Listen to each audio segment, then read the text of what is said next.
Hello and welcome to another edition of Talking Basketball Podcast. I am Mark. I am Paul. Hello. Hello. And we have got a guest in the studio, but on the line, technically. So is it in the studio? I'm not sure. Do we count that? Mark, we have got a fantastic guest. How fantastic a is the guest? really exciting guest today. Very exciting. And I tell you what, without any further ado whatsoever. Yeah, now stand and cheer. Yeah, God. Number 11, representing Molten Basketball, the brand manager for UK and Ireland, Paul Reaney.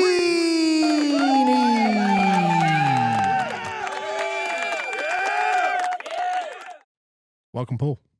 Thanks for the big build-up, lads. I hope I can live up to it. Oh, you have to now. You got no choice. I'll try my best. Paul, welcome. Thank you. Thanks for having me on, lads. I appreciate it. No, it's good. It's, you know what? One of the things that we really focused on in this part is everyone looks at basketball at the end product, and they see the 48 minutes, and it's everything around it, all the organizations around it, the coaches, the players, the suppliers, the distributors, the people who put the courts down, the mascots, the entertainment. There's so much that's involved in the game that it sort of encapsulates it, and that's why we love doing these interviews. And yeah, what an opportunity. Well, today is the most unique one we've done because we got Paul on, who works for Molten, a huge distributor of, well, not only just basketballs around the world, but loads of different sports.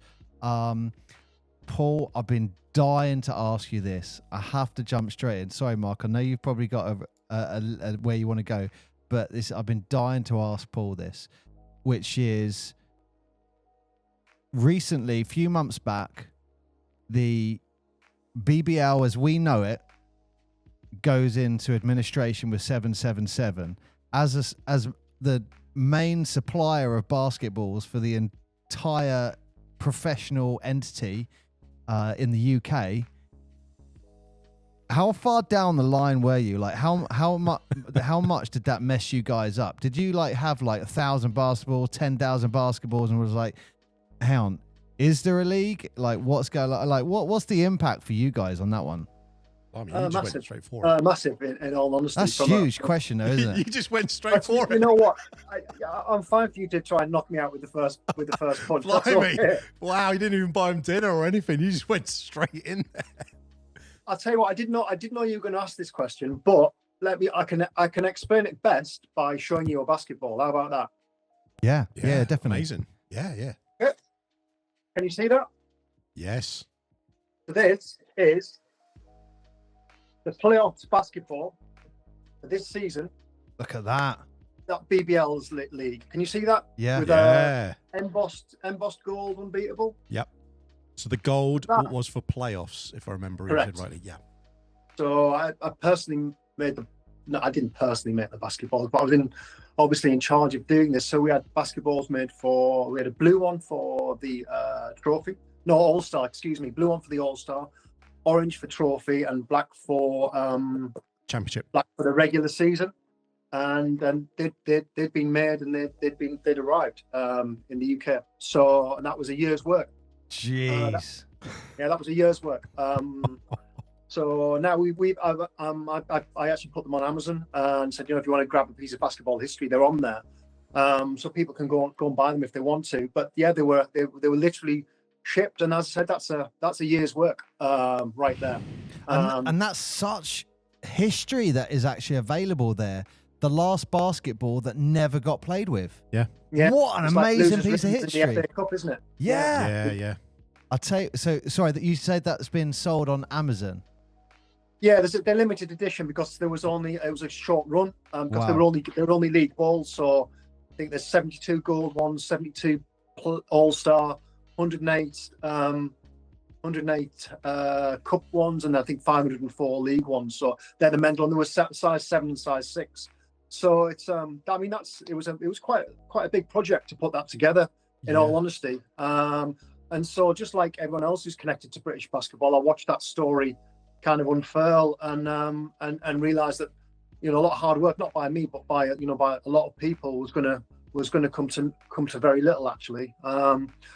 But and when that news story broke, the next day I went to see Chris Grant at the British Basketball Federation and Sarah across at Sheffield, and just said to them, look, I understand that this is going to be a difficult moment for you. The transition from Basketball League to what was going to become Super League basketball would be a difficult one, but they needn't worry as far as ball supply is concerned, because Molten wouldn't waver with our support of elite British basketball, indeed basketball in this country.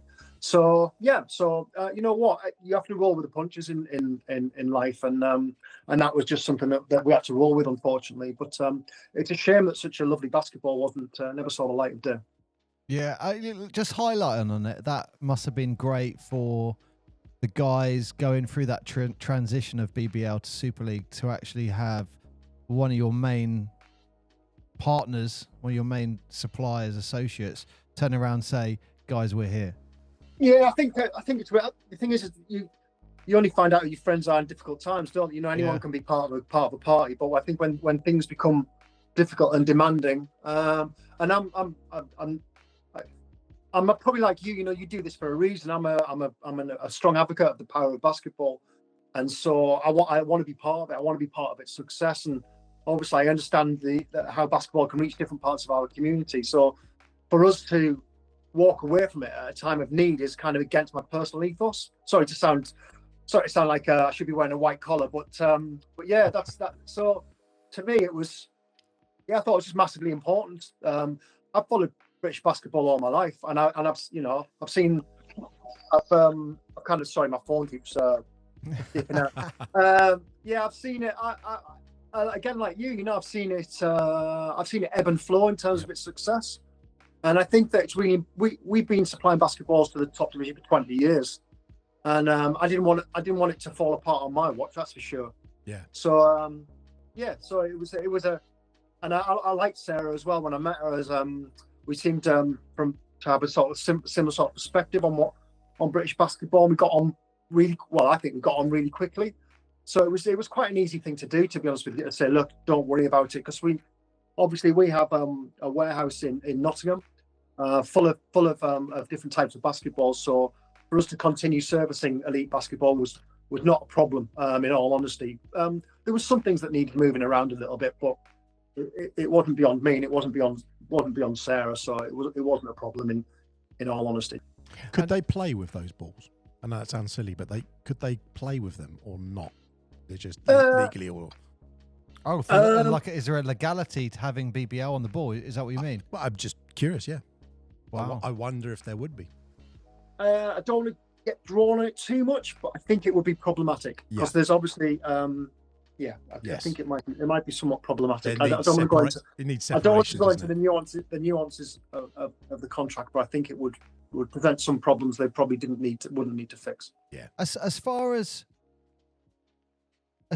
the actual ball itself, like, I mean, it's taken you a year to get to that point. Is it as straightforward as, guys, let's rub out the BBL bit and put SLB? You can't do it. I mean, these are embossed, so it's not possible. It's not physically possible to do that.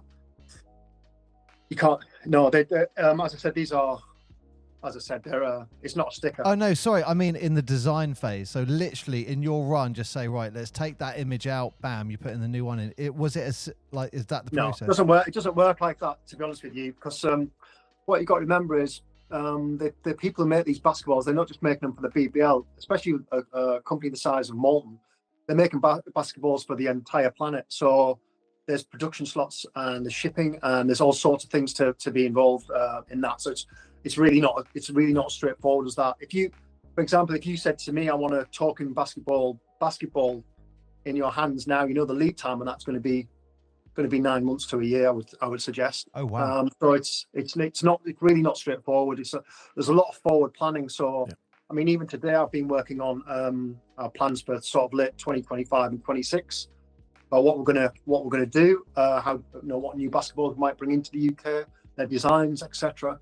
So the lead times are particularly long, and that's probably the same with all with a lot of sports organisations. Yeah, especially with like something like that where you're manufacturing, you've got retooling, you've got all the dyes, everything, the print. just to get to that stage, even before, Yeah. even if you said it's only those 2 panels that I need to change, it's just it doesn't work that way, does it? The way I've kind of pictured it in my mind is like a massive shipping container.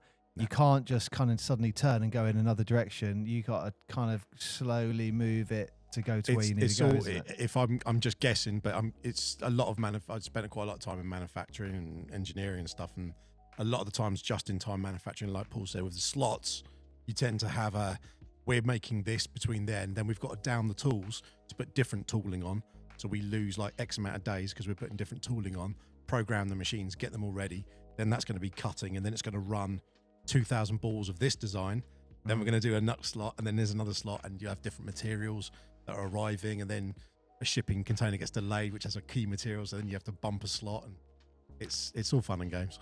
Well, I'll give you an indication. In the UK alone, we have 39 different models of basketball, 39. which we could apply. So you can understand that, if you think about that in terms of we want 4 of those to come next week, it just doesn't work like that. Okay. 39 different types of ball. Yeah. That's across different sizes. So you've got obviously 7, 6, 5, 3, and 1. Of course, yeah. Yep. And then everything from the 5,000, which is the Olympic basketball, through to the Molten basketballs are all named with numbers. So the 5,000 is the one you'll see in the Olympics and the World Cup final. Yes. The 4,500 is what you see in the SLB, and then it kind of goes down from there to there's 8 different models in our BG series, the balls that you'll see with the kind of orange and ivory. So talk us through that. So, talk us through the difference then between, because some people have never put their hands on.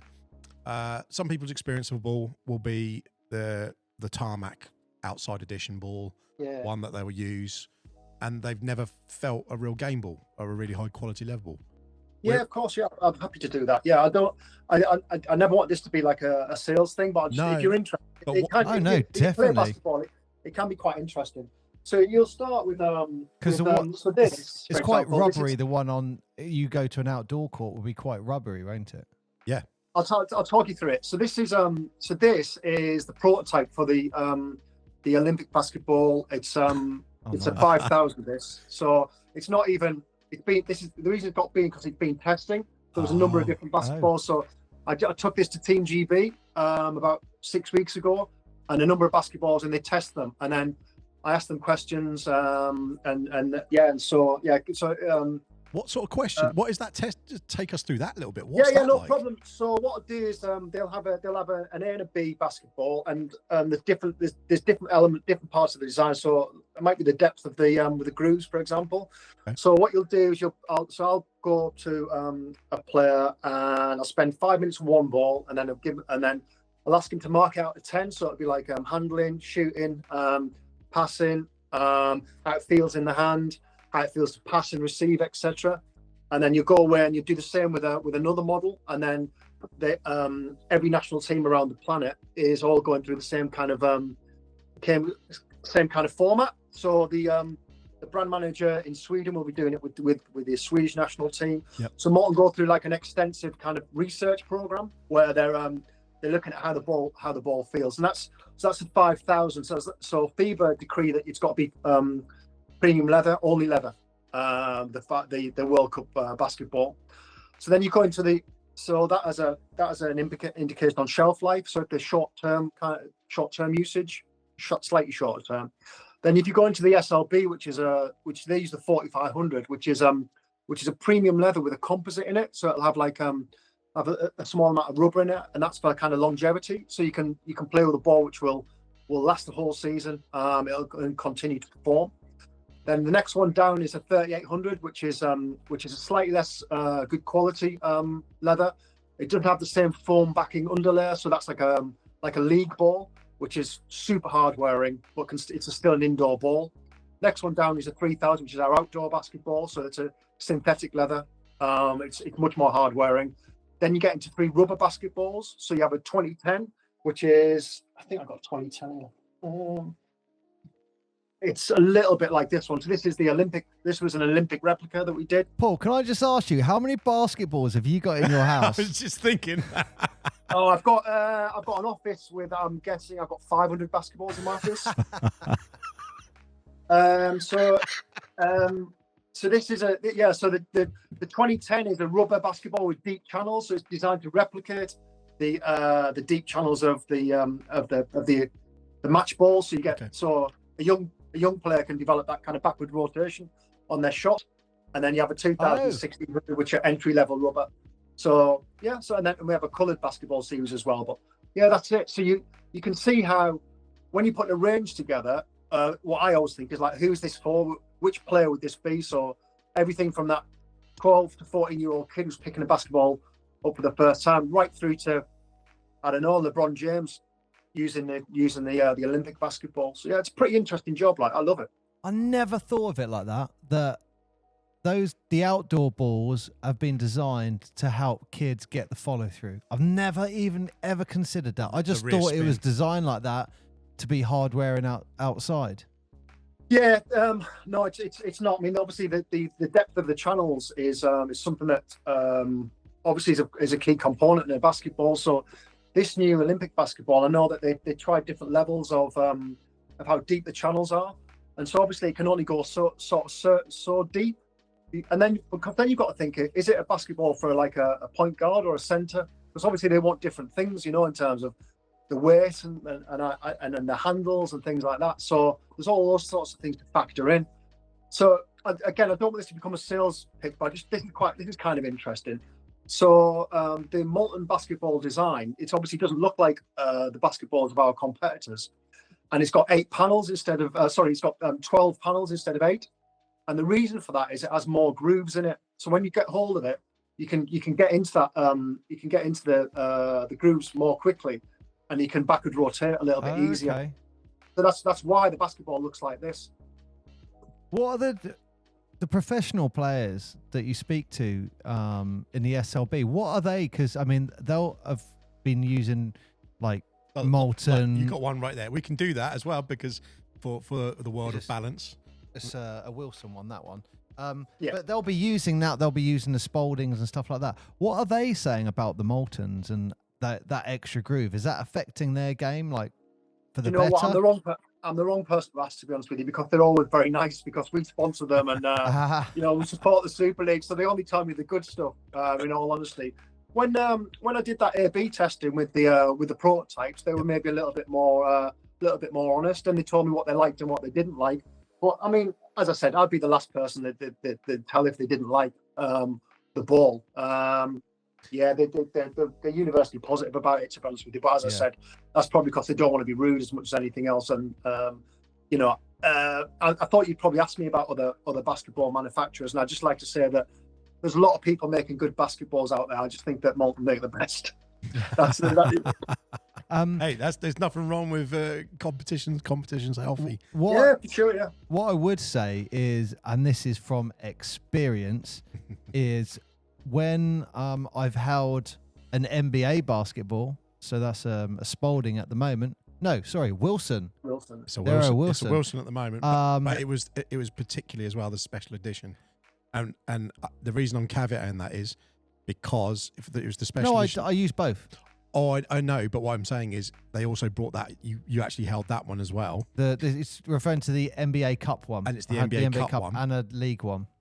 But when you did that was the same week that you did that was when JJ Redick made his comments about the basketballs. Yeah, like the NBA basketballs are horrible. They are horrible, and I'm telling you now, they're horrible. Like, do you know when you've had a basketball? The only way to explain this is you've had a basketball and it's about 10 years old. Yeah. And it's really slippery, and you've played it on outdoor courts for forever. Yeah. That's what an NBA basketball feels like. The one that feels like rock hard. Yeah, but also slippery. Like it's got a layer of dust on it almost. Where it's like, really, really odd. Yeah. Really odd. I mean, because I expected, and look, Paul, I'm not. I've played with lots of basketballs. I'm not beefing anyone up, but when I've felt the nice Moltens, they're nice, and you feel that quality when you pick the ball up. You feel it and just go, nice, and that's what I was expecting to be magnified when I picked up the NBA basketball, I thought no basketball in the world is going to feel better than this. And I was shocked to be like, this is the worst ball I've ever held in my life. So The stuff in the UK, the Molten basketballs and the SLB are better than the NBA ones. It's horrible. See, and I wasn't the only one to say that. Who was there. No. So I remember the Spalding ones that had I think one had silver logo, one had a gold logo, they had different. I think the silver one was the middle one, and for some reason I preferred the feel of that to the more expensive. I don't know why. And it's funny how there's some balls in different ranges that you go, you seem to have got it right here, because this one's just got a bit too much of this or too much of that. But then I brought a ball to you, what was it, the other week? So it was my daughter's one, and I completely overinflated it. Obviously, Paul, I'm sure you'll think that's a crime. But you just bounced it a tiny bit, and it was like up in the ceiling. So yeah, I mean, it's a nice. Do you know what? It's a nice part of my job is that. So I started playing basketball when I was 11. I was addicted to it from quite early on, and I played for hours and hours on my own. So I know what I'm looking for when I have to test a basketball. I spent more time shooting on my own than I have playing by a long distance. And so, yeah, it's a nice part of my job that I can, if someone gives me a basketball, go away and test it, and I can tell them what I think. It's nice. It's a real, as I said, I love this job, and that's a really nice part of it. how do people, like, it's going to sound silly, do people need to maintain it? Do the people need to look after them? Is there things that people could do to? Yeah, if you got an indoor ball, don't bounce it outside. Yeah, don't bounce it in the car park. Anyone touches an indoor ball and they're like that in the car park, it's like, whoa.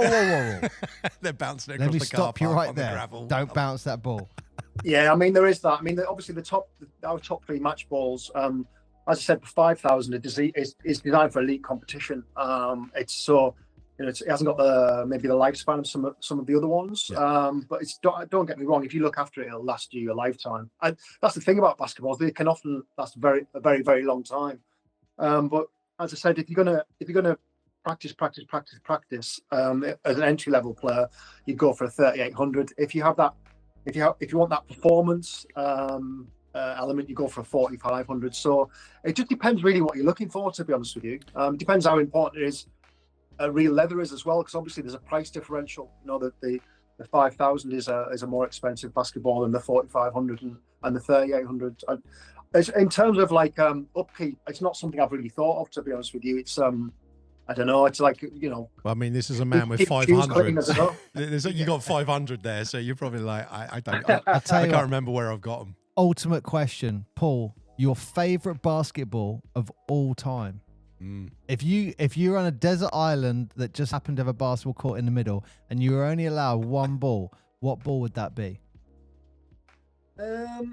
Well, I've got two answers to that, because when I started playing, so I played in the 80s, and that ball that you were describing, as far as it being sandy and it not really having any grip, etc. Yeah. I had one of them, and I had one of them for a very, very long time, and it was rubbish, but I loved it, because I tell you what, my handling became so good, because I'd practiced so much with a really poor basketball, that when I went into a league game and someone gave me a ball that was actually it could perform, it was amazing. It was like driving a Ferrari when you've been driving around in a Robin Reliant. It was amazing. So I would say that, and then so I'm imagining Paul sat there with like the 500 basketballs all around him. Like, now. like when you see kids in the ball pit at like a soft play, and he's there, he's just got all of them like laid around. That's his office.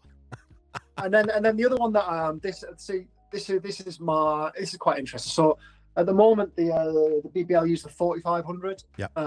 And we're just looking at the 4,550, which has a slightly different finish to it. And I'm just toying with the idea of maybe phasing that in next season. So one's got the leather grip, which offers the 95% more grip, which, as I said, the players have really reacted strongly to, and they've been using that for quite some time. The 4,550 has a pebble grip. So I'm just at the moment, I'm just talking to the SLB about maybe moving to the 4,550. It's a very nuanced, but I think if you got them both in your hands, some people would like one and some people like the other. I quite like the 45-50, so I'm going to say that's maybe where the SLB might head in the next year or two. So I'm going to say that's my other favourite. So the first basketball I ever used, and maybe the most recent. No, I can appreciate that. There was one that we always played with. I can't remember what make it was. I want to say it was Baden for some reason or something like that. No, or it was something random. It that was had so a random. But it was the same nice colourway, wasn't it? Yeah, it's super slippery. But just listen, Paul. Paul, do you think you've literally got one of the greatest jobs of all time? Because it must be amazing designing basketballs, going to the games, talking to the players. I mean, that's great. It doesn't get better than that. I'll tell you how I got the job, if you like. It's kind of interesting. Go for it. Yeah. So I spent all my life in sport. I was a football journalist. I played in soccer. I was nationwide league press officer. I've always worked in sport, and the job to become head of communications came up at the BBL, and I applied for it. And I got down to the last two, and I did a really poor final interview. It was laughingly bad, and yeah, it was really poor. And honestly, I walked away on my head and my hands thinking that went so badly, and I didn't get it. And you know what? Quite rightly, I didn't get it. And I thought, you know what? I want to work in basketball. I looked around. I thought, I like basketball. I've got a real passion for it. And so I looked at Molten's social media account, and my now boss, Edward Lowery, was a lovely fella, and he took my call. And I looked at the social media. I said, "Look, I've seen your social media. I love basketball. I think I can do it better than you're currently doing it." And they didn't have anyone looking after it. So I took it on, and then the former brand manager went traveling, and Edward said to me, "Would you like to crack at the role?" So I said, "Yeah, I'd love to." So I took it on, and I've been doing it for about 18 months now. Amazing. And as I said, yeah, it's a great job. I really like it. I really enjoy it, and I love working in basketball because you can see like the potential in it. You can see the potential in basketball. Anyone who's involved in it, and also you can see its strength as well. Clearly, basketball has the ability to affect the lives of people from all parts of our society, and it's lovely to be part of that. I'm probably a bit longer in the tooth than you two, so it's nice to be able to kind of leave a mark a little bit and try and do some really positive things. Look, sorry, can I just highlight yeah, how amazing that was that you had Edward Lowery turn around and be like, I'm going to accept that criticism that someone's saying they can do it better. And then, it's Lowy, by the way. He'll hammer me if you don't get his pronunciation of his surname right. What did I say? Yeah, and it was. But I mean, to take the criticism and then go, let's try it. LinkedIn.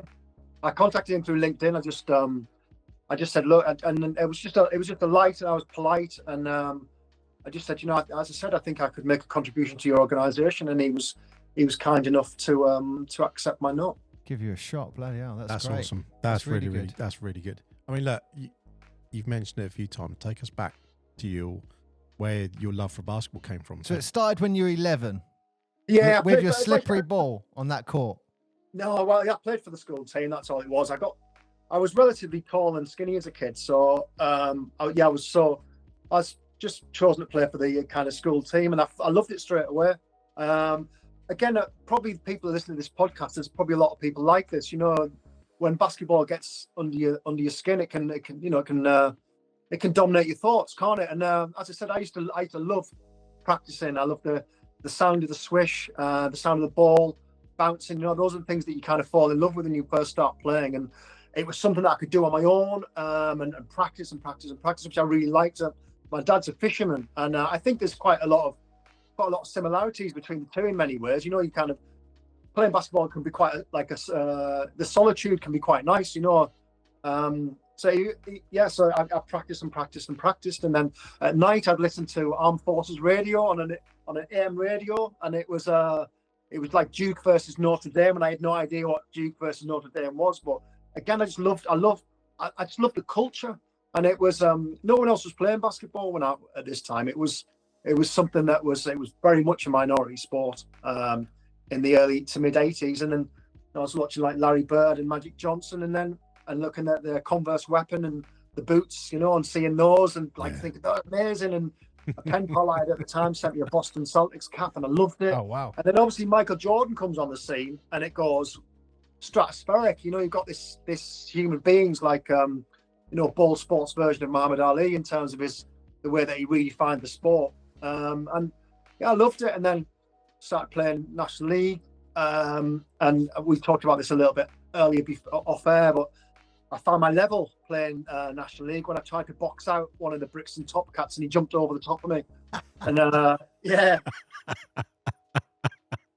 But yeah, that's happened a few times actually about finding my level because I went. And you're 6'2". I am. I'm 6'2". Yeah, and he jumped over the top of me when I tried to box him out. Yeah. You do get that every now and then, National League, especially as some of these guys, the younger guys, are moving their way up the league. I remember I said to you earlier, I think it was Bristol, but we were basically playing a 2-1-2 zone on defense, and I was on the back left, and I just remember this guy kind of jumping over my back, and he kind of, I was looking to my left, and he jumped out of the key over my back, caught the ball and dunked it. And it was like, yeah, what am I going to do? What has just happened? Yeah, what has just happened? No, you can't do anything to that, can you? But yeah, so I just continue the tale because it's kind of interesting. So it happens again. I find my level again. I'll tell you about that. But so I went to university in London, and there was a court on the campus which I found out you could not break into, but I knew there was a window I could get in. So it was literally like wearing like a cassette, like a Walkman cassette, and just playing on my own with one light underneath a hoop for hours, you know, just and I loved it, absolutely loved it. And so then I went to the University of Maryland for a year on a academic rather than a basketball kind of it wasn't a scholarship, it was just part of my degree. And while I was there, I don't know if Walt Williams, I don't know if their name means anything to you. He played in the NBA, and so he'd come and play on the outdoor courts. So the Maryland Division 1 team would play on the outdoor court. So I'd go along.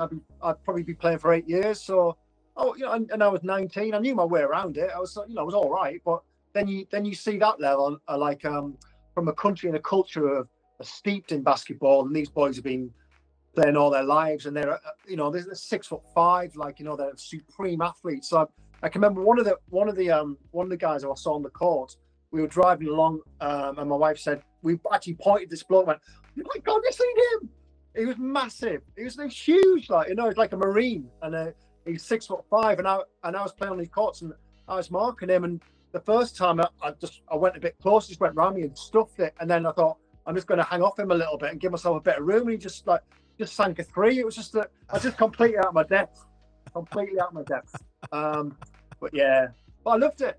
I loved it. Well, so hang on, he played in an era where he would have played against Jordan. So that was like Magic and Larry. 92, 96, something like that. He was drafted. So ipso facto, in a roundabout way, you've played with someone who's played with Larry Bird.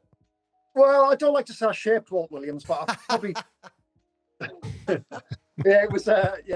He was cool. He was a lovely fella, actually. He was. There was no airs or graces. He was just. He was dead cool about playing, you know. But yeah, so I'd go and watch Maryland while I was there. It was brilliant. So they have a 17,500 indoor all-seater stadium. It's at Bird Stadium. And actually, the women were ranked number 1 as well while I was there, and Virginia were number 2. So they'd sell out for that as well. So it was a great time. Really, really good fun. I mean, we've talked about loads about arenas in the UK. It's like one of our biggest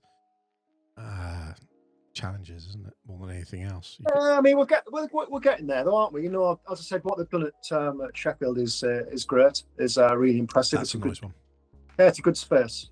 Yeah. So and I think that's only going to increase, isn't it? Well, Bristol's got their one signed off now, so they're going to start building. Yeah, they'll be there for 26. It's almost like one of the biggest challenges is getting those arenas. With the arenas, I think you get the teams. Well, if you look at it, you think you're going to have Bristol soon. You've got Sheffield, you've got Leicester, you've got Manchester, arguably Newcastle, and London, Glasgow. London, yeah, you have to put I won't say tick on that because you've got a great arena there, but it's not their arena. Okay. That's what I'm thinking. So, because I think one of the big things that is when we talked about with Paul Blake, his biggest thing he was saying with Newcastle is how they built sustainability and making sure the foundations, the foundations, the community, everything is around in that local area. But there's so many blueprints that people can use, Yep. like Newcastle. Another great example Caledonia. would be Milton Keynes, the Breakers. They're Yeah. now in NBL Div 1. They got a great model. I mean, what the stuff Peter Taylor has set up, like up there is great. And yeah, it's just with all of that, you get the arena. I think you then get more teams in the SLB, which is one of the things that we're really like hoping. That's why I thought the SLB Cup competition, especially last weekend, where you had like I think Hemel still got to play Manchester, but you've got most of them have played. Yeah. Spoiler alert. Yeah. Don't listen now, but all the teams lost to the SLB, but it was great. I love that because it says that's where we want to go to in the future. There was Those always- teams. You know what? There's some really good people involved with those organisations. I mean, I know Lee English very well at Nottingham. He's maybe a friend is maybe a bit strong, but someone I know. And I want the best for those organisations too. I'd love them to be part of what we're trying to do in the SLB for sure. But they The Wildcat Arena, that's quite a nice one as well. Yeah. That's It is, probably that's going to be. Oh, I'm guessing, but at least 1,000 in there. Yeah. But that's the Yeah, thing. obviously the Wildcats play there, don't they? Yeah. Having that Essex Rebel got a nice one as well, haven't they? And when you look at it, you think if they had, you're talking at the time, Paul, when you were say in the States, and that was early 90s, around that sort of time. Yeah. 92. Yeah. And they've got a 17,000 seater stadium, early 90s. We didn't. I think in Portsmouth was Fratton Park even 17,000 seater. That's in the 90s. Like, that's probably still standing and stuff. But you know what I mean? Like that's a big arena for like the UK and certain like in indoor wise. That'd be gigantic. I'll tell you what. On a related subject, I read something today. I've got a quiz question for you lads. Oh no! Like, where is the? I read this fact today. I had no idea. This apparently is true. I read it on Wikipedia. But I hope that means it's true. And where do you think basketball was first played in Great Britain? I'd like to say Portsmouth. According to this, do you want to have a guess, Paul?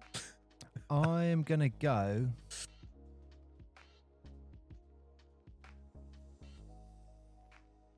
Anytime today. That get you. Yeah. Let's have a guess. I'm gonna go for. I'm gonna go somewhere in the Midlands. I was thinking Manchester initially because that's I'll where say the Midlands. the main place is. According to what I read today, it was Birkenhead, right? Which obviously, I'm surprised Cheshire Phoenix haven't tried to kind of claim it slightly. You said Manchester. Yeah, well, I was thinking Manchester area. So. When I said Midlands, I kind of meant Manchester. This is where it is interesting, though. The year was 1892. So it was the year after Naismith with his peach baskets. Okay. That basketball was transported across to Great Britain the year after it was discovered. Oh wow. Okay. The same year as Liverpool Football Club was formed. So what I'm saying is, basketball has been a massive, a part of our kind of national personality for a lot longer than people think. Well, we were just talking about on the lift in the way up, the new funding that UK Basketball GB have just received For the 3v3. Yeah. Well, there's four the Olympics, and they framed quite heavily on the 3v3, but they have framed Because we also can the win five. it. I'm assuming.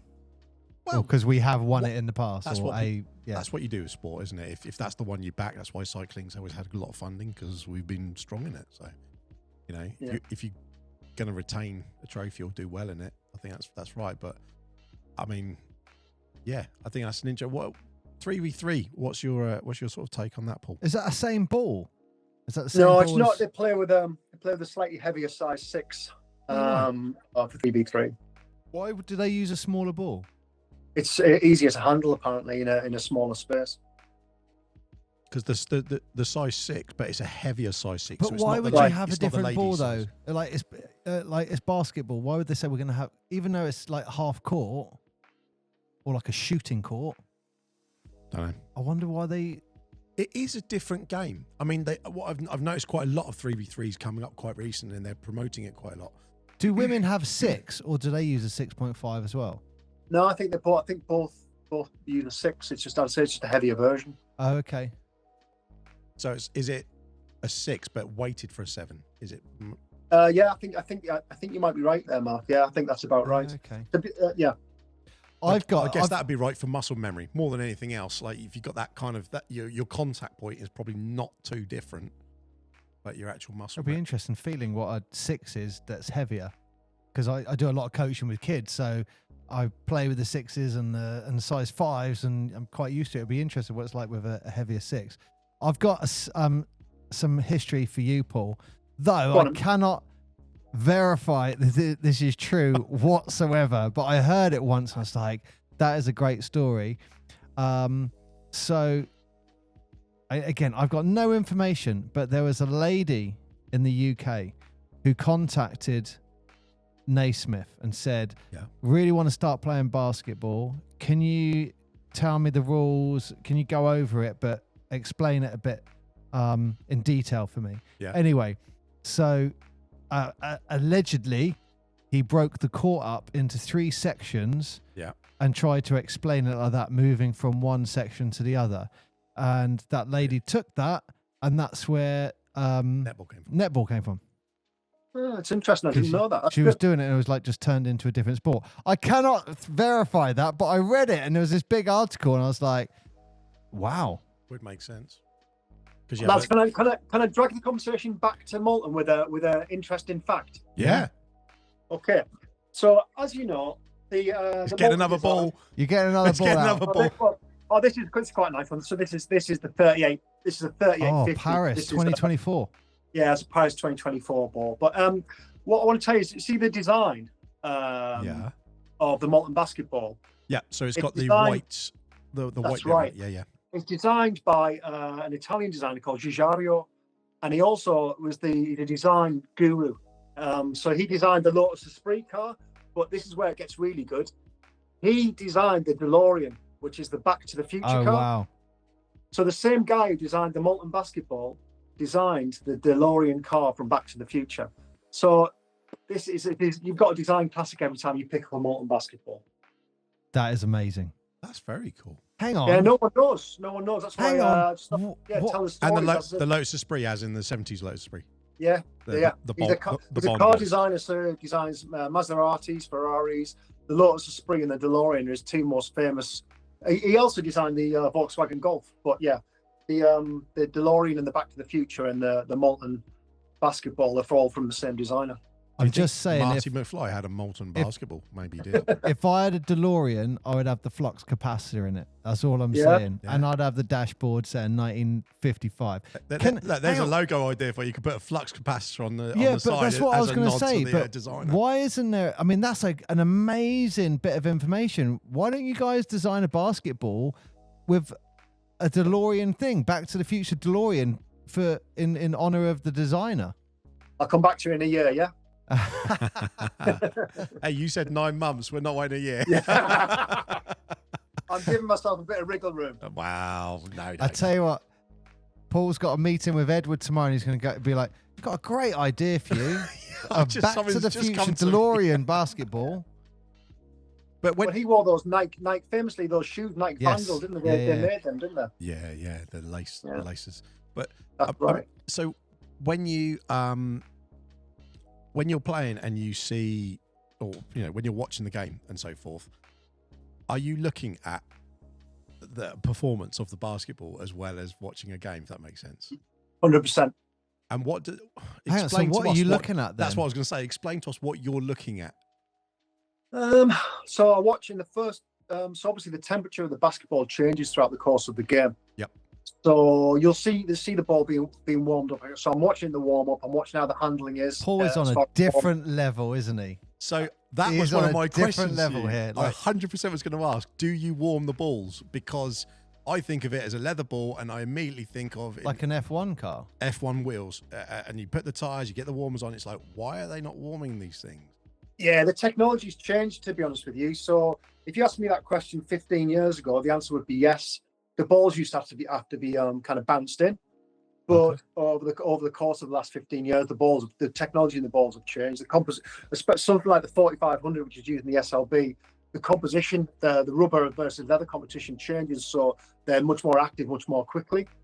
So by the time you've warmed them up, they should be good to go. But as I said, I'm watching that. So I'm watching it about when it's getting hotter, and when there's sweat in the fourth quarter, I'm watching the handling then, etc. So yeah, I'm kind of a lot of the time because I go to all the finals, because obviously I present the MVP trophy, and a lot of the time I don't really relax and watch the game. Sometimes I do, but most of the time I'm watching the performance of the product and just sort of seeing, so as I said, so the 4550 is a result of watching the 4500s, thinking, what small changes can we make to improve the quality and the performance of the product. So yeah, in answer to your question, I'm not always watching the game.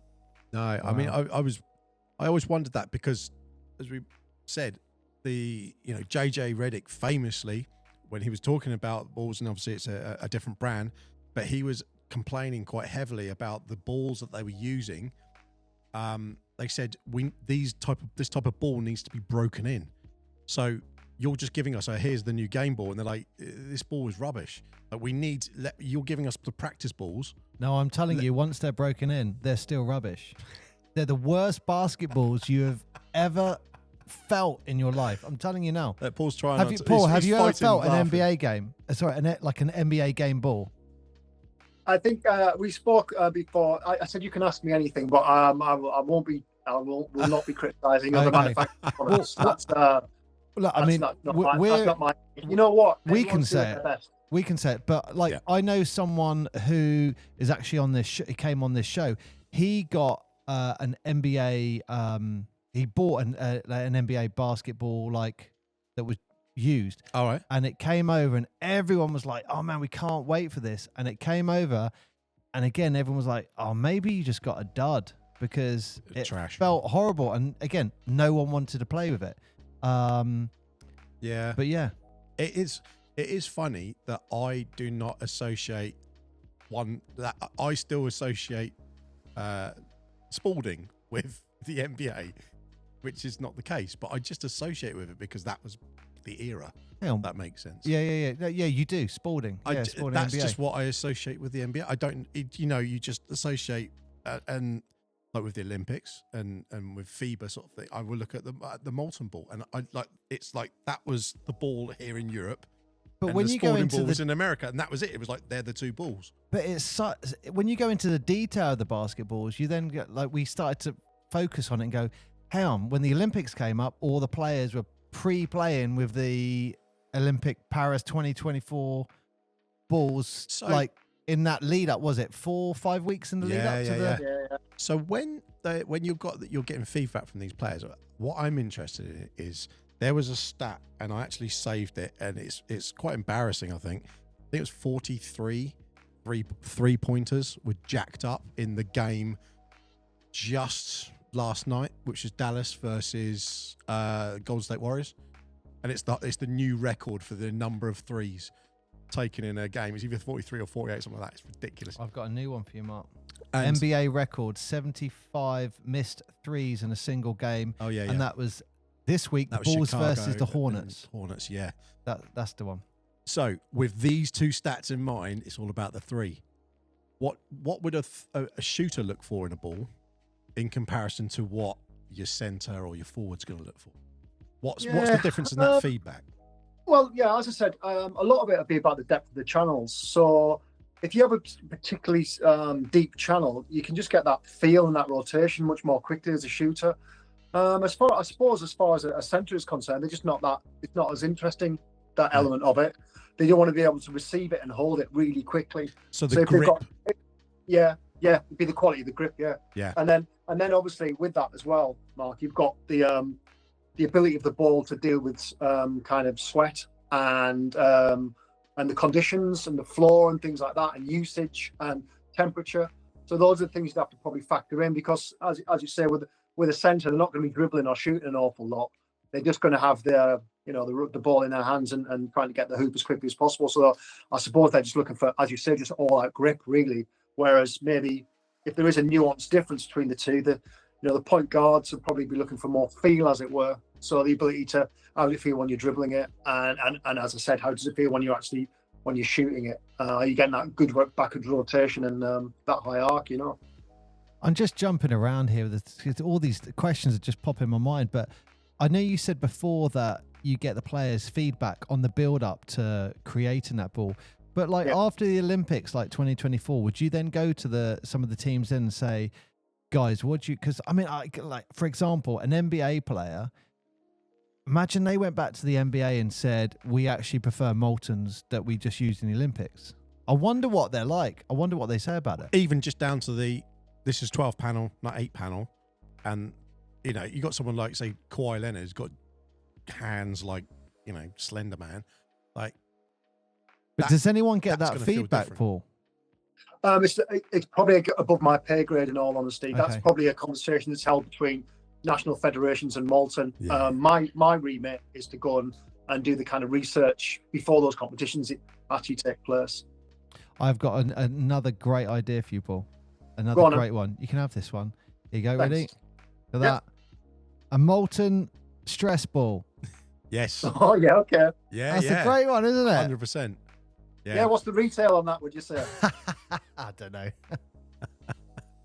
But I always have one when I'm talking little basketball here. On the subject of designs, this is another neat ball that we did for Basketball Island, which is a logo that I really, really like. And there, it's like it's got that clover basketballs inside the basketball, so you can do lots of stuff with rubber. Obviously, as I said, we're not the only company to be doing this, but this is a basketball which I got a phone call from Central America saying, we love the Basketball Island basketball. Can we import them? And then we looked at maybe taking them into New York, Philadelphia, Chicago, those places with large Irish communities. Awesome. It's something. So we own distribution rights for the UK and Ireland, so we're not allowed to distribute anywhere else, and we don't. But yeah, it just shows you how a basketball like this can travel around the world. Yeah, everywhere over the world. Yeah. Wow. I mean, it is such an accessible sport in so many respects. Yeah, often people talk about accessibility is always the challenge in some ways, but ultimately, if you've got a ball, you can just go find a flat space and practice, can't you? Yeah. Yeah, for sure. Paul, you skipped over it, but I know there's a story here, and I feel like I feel we've got a lot of camaraderie with you, because some of the stories you're saying, a bit like someone jumping over you, I'm like, oh yeah, that happened to me too. But there is another one which we definitely share. Well, definitely my brother and his friend, and we utilised the court where they made their own basketball ring, where they got I think it was like a massive plank of wood. It was a scaffolding board. And then they got a big bit of flat wood. That was your backboard. Yep. And then they actually got a ring. And then I think they went to a workman in the street and said, can you just drill this onto this piece of wood, please? And there you go. We've got an 8-foot basketball ring, and we got the chalk, drew out a very crude basketball court. And that was what, 2-3 summers all long. More than that, but that was the Spectrum. But you did say that was awesome. Yeah, it was named the Spectrum. It said Spectrum down the plank of wood. But you did something similar, didn't you? Yeah, I did. Like, I feel as though I'm confessing to a criminal past here, like breaking into gyms and things like that. But when I was about 15, I got a basketball ring from a local court, and my dad's an engineer. So my dad's he used to work for ICI in Middlesbrough, and so I got this ring. Said, Dad, I really want a backboard on the front of the garage. So I grew up on a kind of like a private estate next to a council estate. So it was like those old 70s houses, 2 up, 2 down type thing. Bit more than that, but not much more. So we had to drive on there. My dad, like, bless him, what a legend. He literally welded the backboard to, so got a backboard, got the ring, painted it, etc., and he welded it to the garage so I could play on it. And I'll tell you what, my girlfriend at the time was another legend. What she did, I don't know if you remember the old Air Jordan, the Air Jordan 1s, that logo with the sort of chevrons. Yeah. So she tipped up and she'd done a stencil for it. So I sprayed that onto the backboard, and then that red, white, and blue dusty basketball. Again, I spent hours playing on that, and it got to the point where I could run, jump up the side of the garage onto the brickwork and dunk it. And that was a. By the way, I just like to say that I've dunked a basketball once in my entire life, and there was no one there. Did it really happen then, Paul? You know what? I reckon the only thing I can think of, the net must have been like 9'6" or something like that. But honestly, I was on my own in America. I went to Camp America. I was about 19, and I did it, and I was like, I couldn't believe it. Like, so I've only done it once in my life. Did you like turn around, look like no one saw it? What's going on? Yeah, it was a tree falling in the woods moment. Travesty. Still counts, Paul. Still counts. If you saw it, it counts. Absolutely. Yeah. So what? I mean, look. But like, I just like, where did you get like from after getting your continuing with your university at in Maryland? Like, what then gets you into getting into sport? Like, how long were you there for? Again, what, in America or back in the UK? No, like how long were you in America for? I was in America for a year. It was it's quite a dry academic topic, but I did research on education between 1820 and 2020. Or no, must have been before that, 1720 and 1920 at the Library of Congress. So I had a really interesting sort of academic gig. And then as I say, I came back and completed my degree, and then I moved to Brighton to be with the girl that was in America with after my degree. That's right, because we split up and I got back together. And there was a local commercial radio station asking for volunteers, so I went to start doing the sport there. And then someone heard me doing the sport, and they offered me a job working for their company. And that's when I started getting into football. So started getting into writing. Started interviewing footballers. And then started working for brands and things like that, and started working for Shoot. I don't know if you're into football or not, but you know the magazine Shoot. Yeah. That's old school. Yeah, so I worked for that for 6 years, as like a journalist. And who's the greatest football player that you've interviewed? I spent a week with Gaza. Oh wow! Oh, that's amazing. A week with Gaza. Yeah. Wow. Where was that? You're still here. Wow. I was in Malta. So I spent a week with Gaza in Malta. Oh, I did an advert with Pavel Nedved as well, which is the Juventus guy. I don't know if you know him. Like, so he was Ballon d'Or winner. Wow. Okay. So, hang on a second. They're upstairs. I've got some boots signed by him. That's what I was going to show you. Oh, amazing. Yeah. So, blimey. So I spent a week with Gaza, and I played in a game with Gaza, Chris Waddle. I'm probably name dropping now. Gary McAllister, Peter Reid, Benetti, Dean Saunders, Lee Sharp. Yeah, I played a bit of football. I played with the game in Malta, but it was a training game, and they made me donkey of the game, which I thought was a bit unkind, like, you know. Yeah. Gaza would have been all over that. Honestly, I was having to kick about with him. I couldn't believe it. I had about 10 minutes, just me and him and a ball. It was amazing. It was amazing. Wow. Magician. I got a Gaza story, and I'll tell you it when I met him. I'll tell you it off air. Yep. It's not appropriate to say on air. No. But I'll remind me, Paul, and I'll tell you what that story is. I've got something I'll tell you about Gaza, which I don't think you'd mind me saying. It's quite interesting. Hang on, are you mates? No way. No, I just spent a week with him. That's all. I was like his, because I was head of communications for this football match, but I was also kind of chaperoning him. And so you'd go out into Malta and with someone that famous, and honestly, I felt sorry for him by the end of it, because he'd not been left alone. He'd literally walk 20 meters and someone's, excuse me, Paul, can you speak to my mate on the phone? Can I have a camera? Can you sign a picture rather? Can you sign this?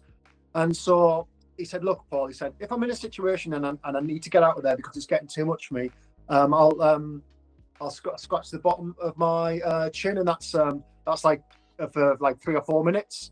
And if I scratch my nose, that means get me out of there right now. And if I scratch the top of my head, I'm all right. So I'd make eye contact with him, and then he'd send me a sign about where he was with it all. Because if Paul Gascoigne walks away from a group of people, he's Paul Gascoigne walking away from a group of people. But if his So I would say, look, Paul needs to be at his next appointment now. Yeah, So I just started to pull him away. But honestly, if you saw how he had to live his life, you'd think that's completely fair enough, because it must be incredibly difficult to be that famous. yeah. I felt sorry for him at the end. You know what?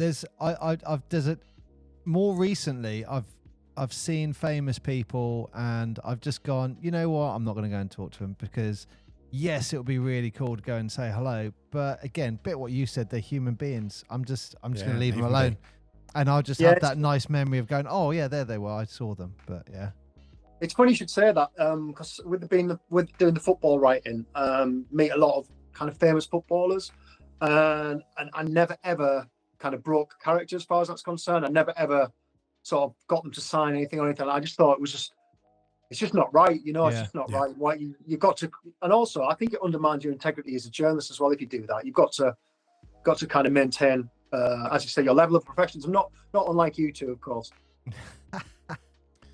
I'd be getting the notebook straight out. I think look, you're absolutely right. I try and be the same. I think there are always exceptions to the rule. If someone said, "Hey, you go into that room, oh, there's Michael Jordan in there," be like, something's getting signed. You can tattoo my lip. I don't care. Like, that's Michael Jordan. The only thing I would say, even if you just said like, I could shake your hand. The only thing I'd say to counter that is you may have an experience, and I get exactly what Paul's saying. You might not have a good where one. These guys, they've been harassed for 3 hours, and you come up to them and say, "Can I have your autograph, please?" And you catch them at a bad moment or whatever, and then you think, I had one with Ricky Gervais. Yeah. So I thought he was quality, and I met him, and he was towards me. He acted exactly like his character. He does in character and extras. Like he had no interest, and I was kind of like, I just left him alone. But it was like I just wanted an autograph. But it was that was kind of the start for me of, you know what, I'm gonna have it in my head what they're like rather than have that interaction. I'm going to leave them alone. So that's kind of the reason I leave them alone now. So you've done a lot of that sort of media, PR work, that sort of thing. Yeah. How do you think from a perspective of with the league now that it's changed from BBL to SLB? What do you think their like challenges are? Because it's kind of like a start over again, but not in a way, isn't it? It's a real, fighting viewership and people not knowing what's going on. A lot of their teams imploded, like player-wise, and a lot of talent went out the league. Some came in, and well, first thing I'd say on that, Mark, is the people who I meet in Super League basketball, they want the success of basketball in this country more than you could probably understand. And by virtue of the fact that you two do a podcast, I'm sure that you're of a similar ilk. Yeah, you ultimately want the health and well-being of basketball and for that message to be spread.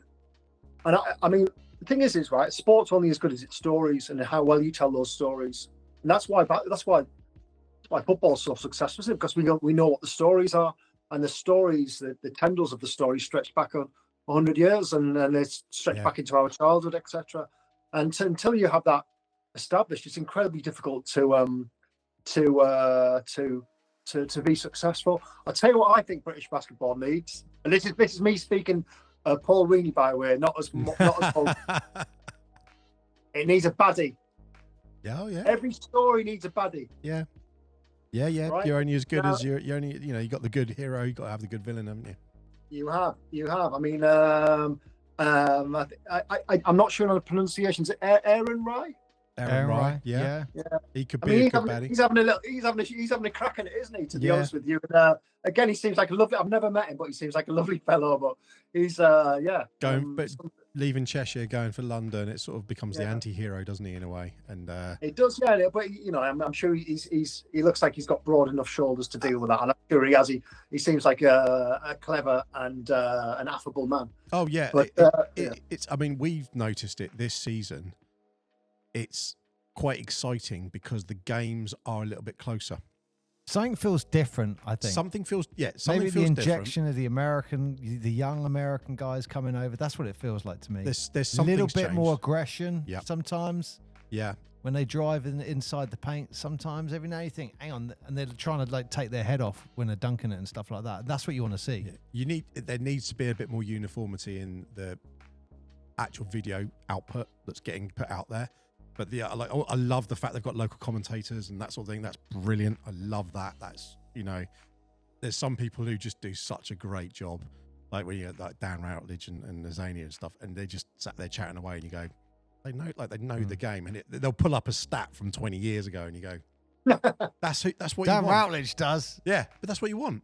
40 years ago, maybe as well. That's what you want. You because it's telling the story. It's saying, hey, by the way, there's a whole history of. But I mean, that's why we started this, because it's the history of basketball in the UK. It sort of gets lost, and in football, there's that tribalism, because it's all, this is your town, this is where your heritage is, this is where you're from, and you can support that.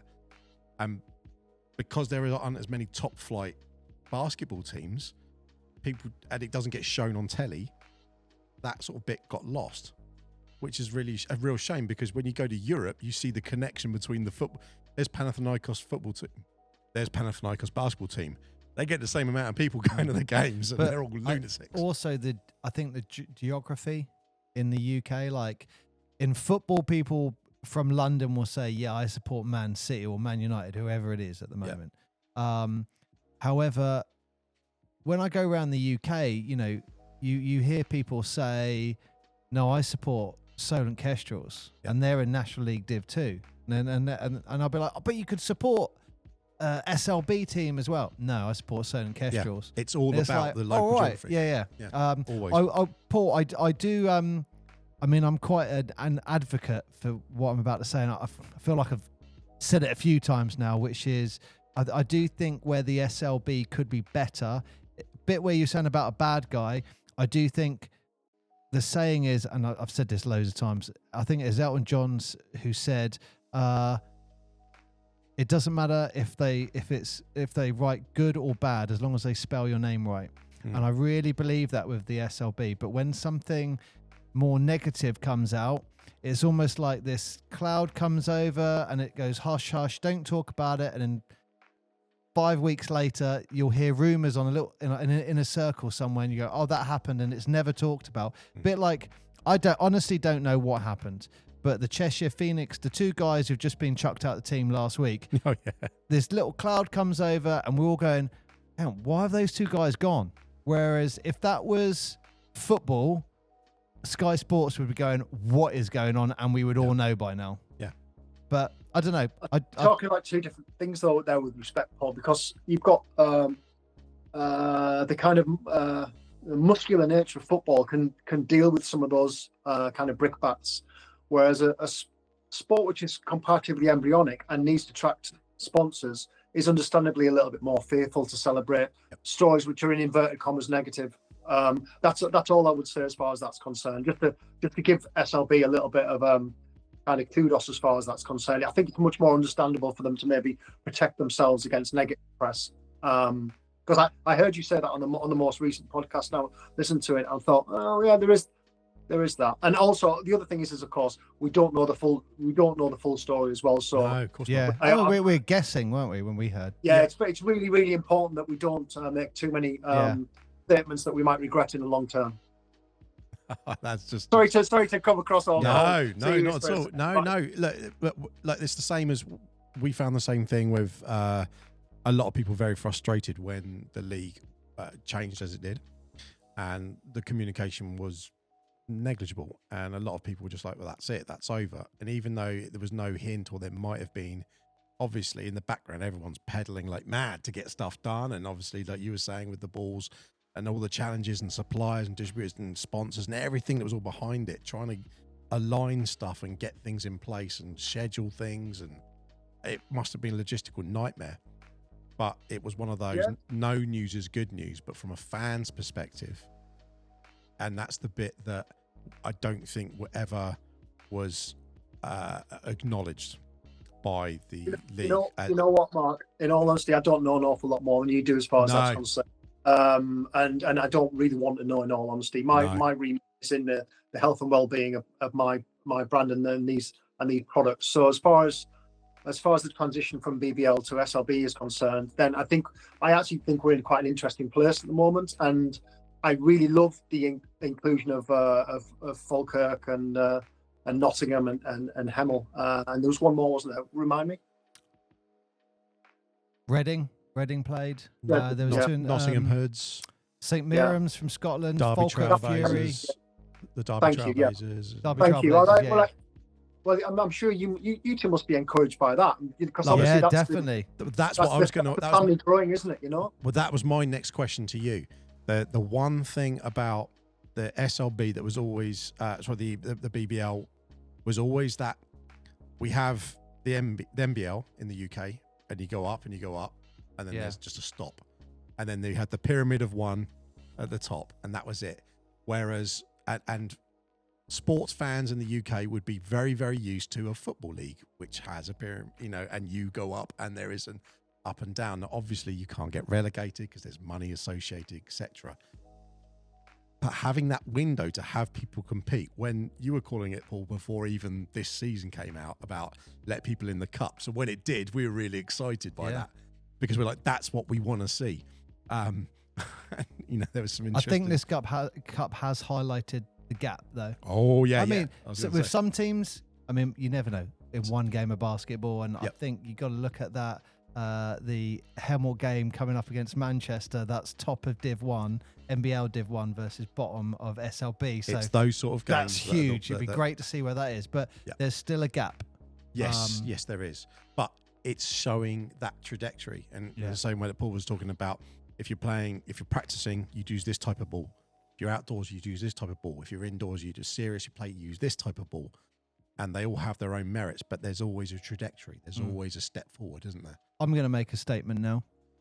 Big statement. With the SLB using the Molten branded basketball, I think the rest of the UK, Basketball England, should conform. Really? Do you like that one, Paul?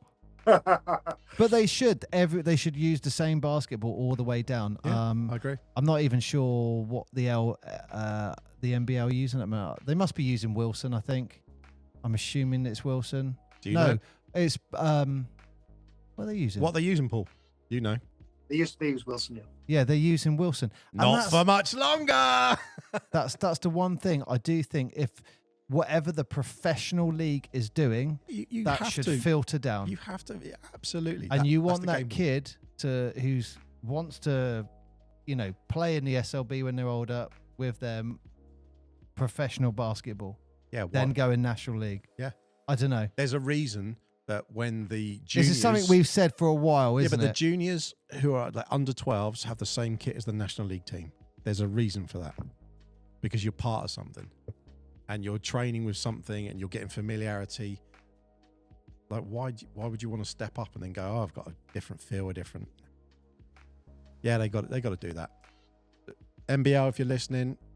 Well, it's Basketball England, isn't it? Yeah, it's Basketball England. But that makes sense. Is that something you can comment on, Paul? Would you think that was to conform SLB and the national basketball leagues? I would readily welcome anyone to become part of the Molten family. That was a great answer, isn't it? That was very diplomatic. It's very diplomatic. We'll say it, Phil. We hope everyone uses the same ball. I think that would be great. We've talked about balls, but we also mentioned backboards and hoops. And, people can actually get hoops now, portable hoops. You don't have to jerry rig stuff these days. You can actually go and buy a hoop and that sort of stuff. What? Yeah, do you know that? I don't think I've mentioned Net One, have I? No. Have I mentioned? No, okay. So yeah, I look after Net One as well. So we do 8 different types of basketball system. Everything from the wall mount that you put on the wall for the player who's just about to start, right through to our Millennium, which is interestingly, we put one on the top of the O2 Arena. Really? Blake Bowman, the Leicester Riders. There was a dunk competition. You go online and have a look at it. So that was literally like me getting up. I literally carried a backboard up the side of the O2 Arena, and what? Yeah.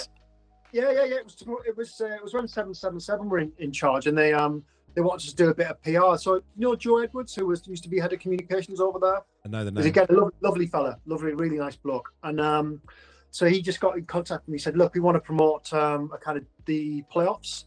And so yeah, he said, do you fancy having a crack at putting this backboard on the BBL on the top of the Auto Arena rather? And I'll tell you what, I lost so much sleep with that, I can't tell you, because it was about we had to get up 4:00 in the morning. We had to be off by 11. And if you watch it, the footage is fantastic. It's there's all drones and stuff filming it. So we literally had to site this basketball ring, and what I had about 6 or 7 different ways to attach this basketball ring to the O2 Arena, because it has a grid floor. Yeah. So I had to get these bolts which are screwed into the through the surround, and just made sure that it didn't kind of fly away. And thankfully it worked. But yeah, it was. Oh my God! Yeah. I had told you about that. I was like, yeah, that's it. Yeah, that's it. Yeah. That's amazing. What did it feel like playing out there? I bet it's breezy. Yeah. Oh, there you go. That's a great shot. Let me pause that. That's a great shot right there.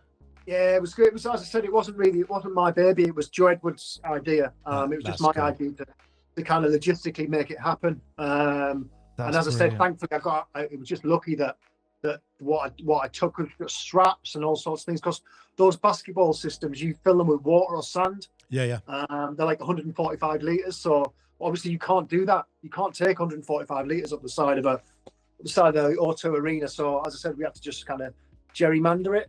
But yeah, it was good. Yeah, it was good. It's an interesting thing to do. It's like one of them things, isn't it? Like, with some goes, you fancy having a crack at this? I don't know about you lads. I've always been, yeah, and then I work out afterwards. Oh yeah, say yes first. Why not? But I mean, that's really cool, because it's nice to see that people can do that. Because I always used to be jealous of watching the films, and you'd see the kids with the yard. They'd have the double garage with the hoop up, and you're like, I live in a flat. Like that was just, yeah, that was my child. Like, yeah, I'm jealous of that. So if I could have had a basketball system, that'd have been amazing.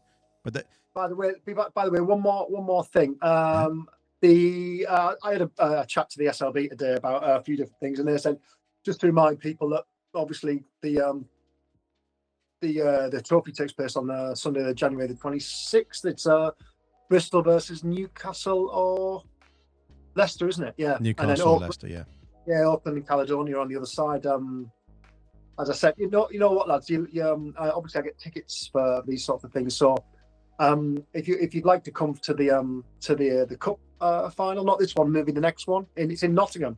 So come to Nottingham. I'll show you around what we do. And amazing! Yes, 100%. That's amazing. Yeah, Thank you. Very, very gracious. Definitely amazing. We will get to see over 500 basketballs. Paul's famous ball pit. Yeah. So, Paul, what would you like to see in British basketball? What would you like to see? And I say we can take the Molten hat off. We defame for a bit, and we're not. There's no pointing fingers. It's not a negative thing. We're all about positivity. But what would you like to see?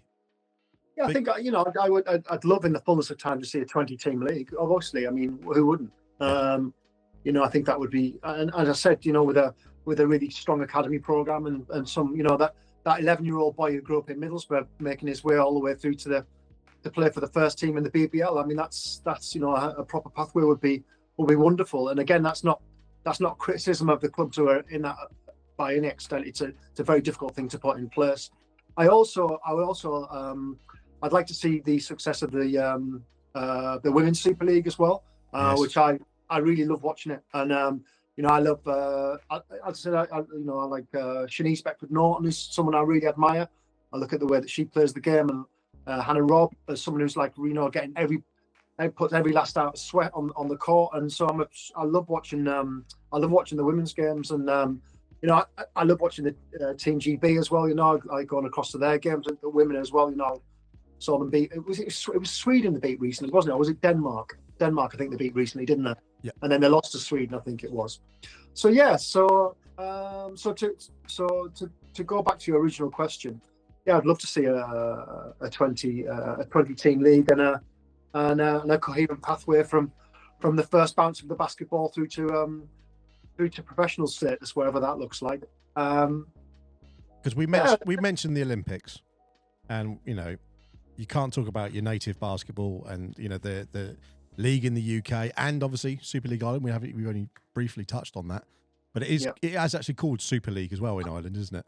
It is, yeah. I'll tell you what, to confuse everything.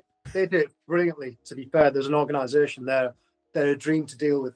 So they have a really good deal with Elbreeze, who are a retailer across in Ireland. They have, I think, 55 stores, and they sell the Basketball Ireland range in every store.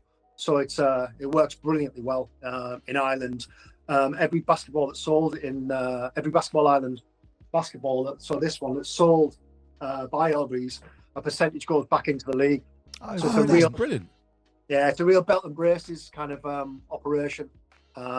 Really dead. It's so easy to deal with. It's untrue. Really, they're great. And I've been to a few of their national games. They're the National Basketball Arena in Dublin. They're going to rebuild it soon, actually. But if you get a chance, the roof is unbelievable. Is that the one with the wooden roof?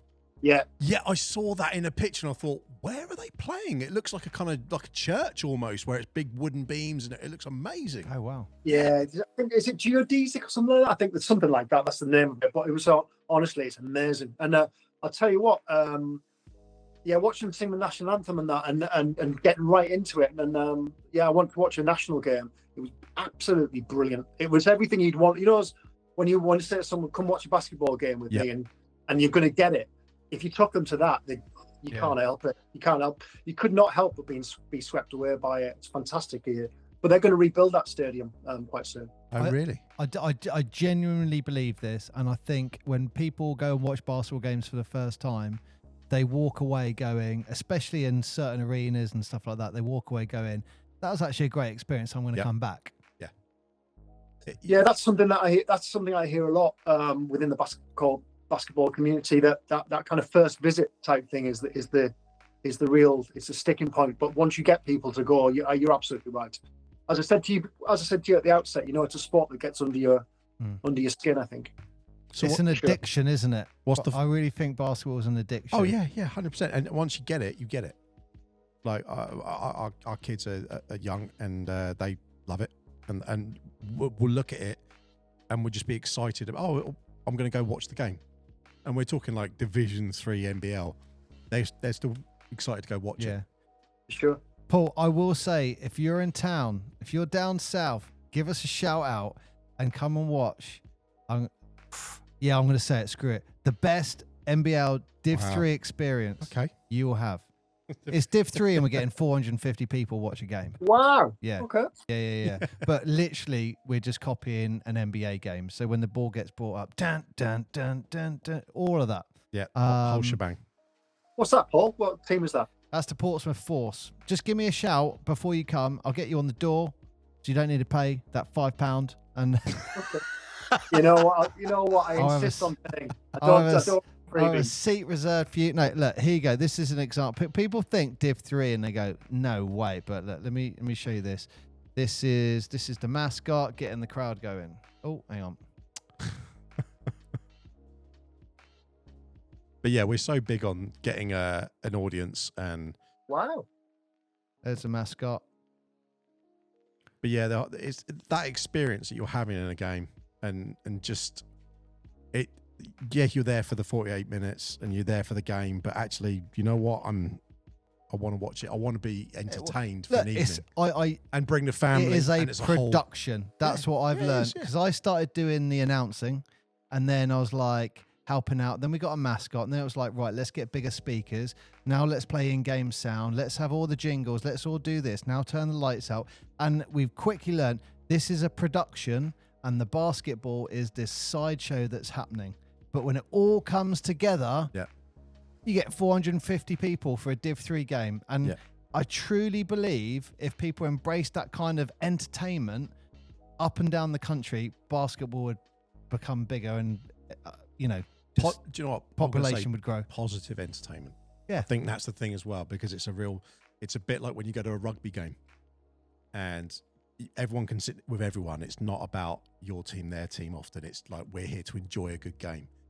And that's one of the things I love about it is that everyone can just sit there. But and there's enjoy things all over the world you can copy. And sometimes in England it's very difficult because we really go by the rules and try not to upset anyone. So as a great example, as the announcer, you have to announce the away team, and you can't be derogatory. I get that, but there's ways to do it to make it entertaining. So for example, if you go to Australia, they'll do this massive intro for the home team and then turn around and go, and the away team, Brisbane Bullets.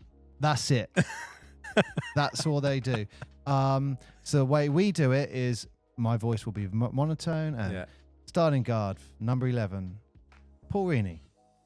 And then obviously, like I introduce you as start, that's what the home team. So that's kind of the way I've got around it. But again, it's entertaining, and all it's doing is making people want to come back and back and back. And again, I've got a soundboard with all the sounds, all the in-game sounds. I'll give it to Basketball England. I'll give it to anyone who wants it. Like exactly what Paul said. We just want the league and everything to get bigger and better, don't we? It's the second most played team sport in the UK. And under 18s. Under 18, yeah, but I think still team sport. Oh. Because there's so many local league teams, there's so many divisions, and that's just below NBL and SLB. So many.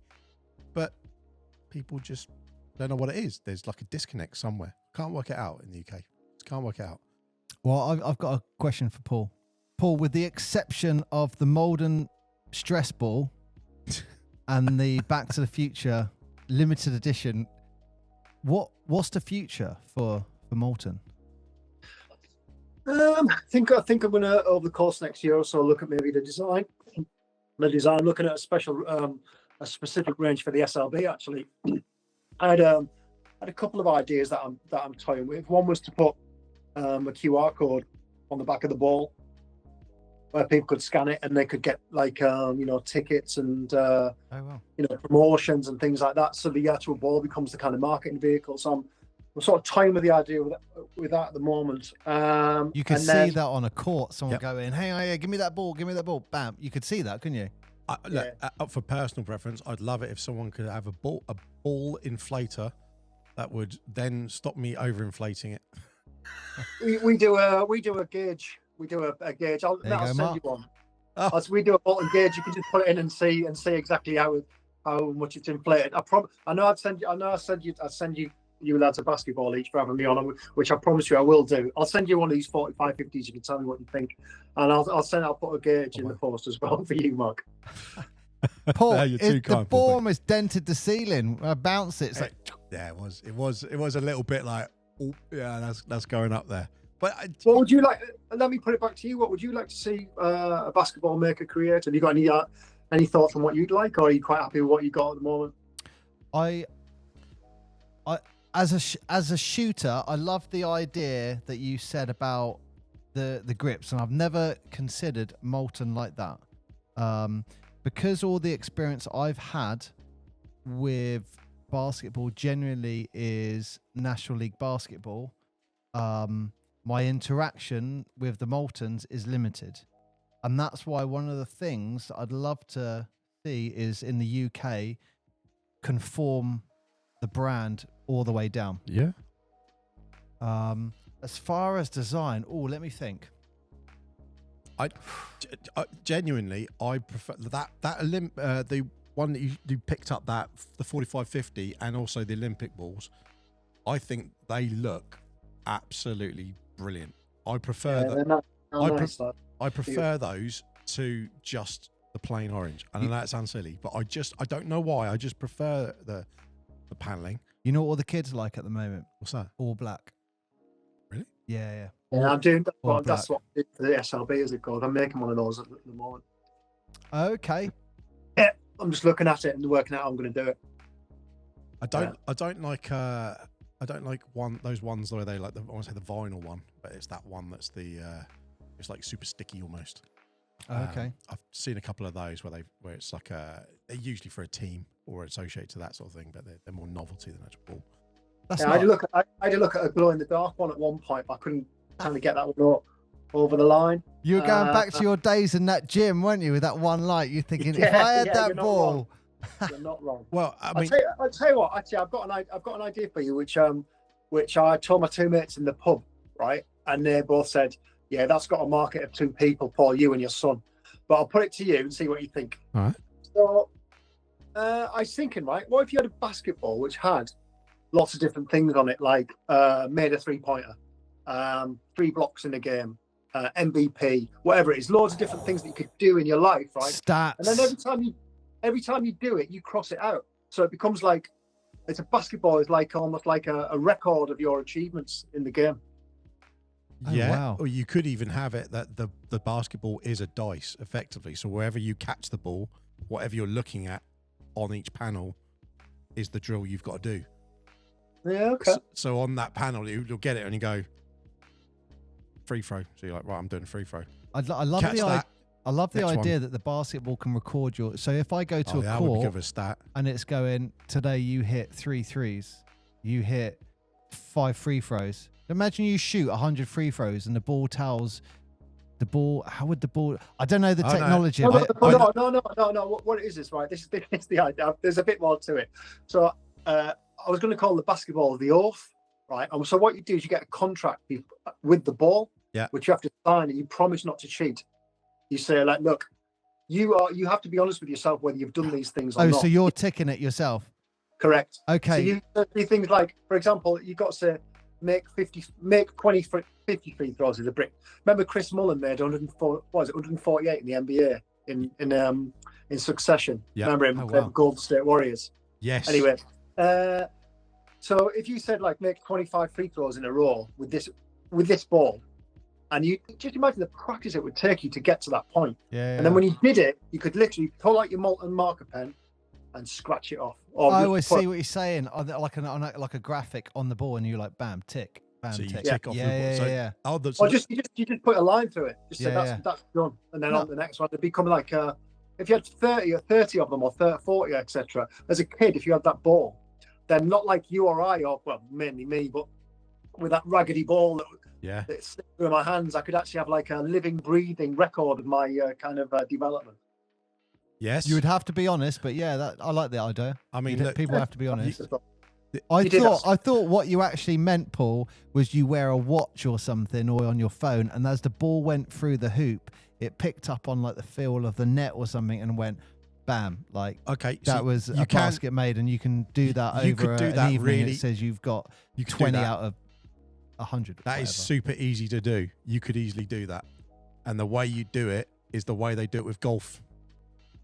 Because they have it with golf tracing at the moment, where you put them, you've probably seen it, and they put an NFC chip on each of the golf clubs.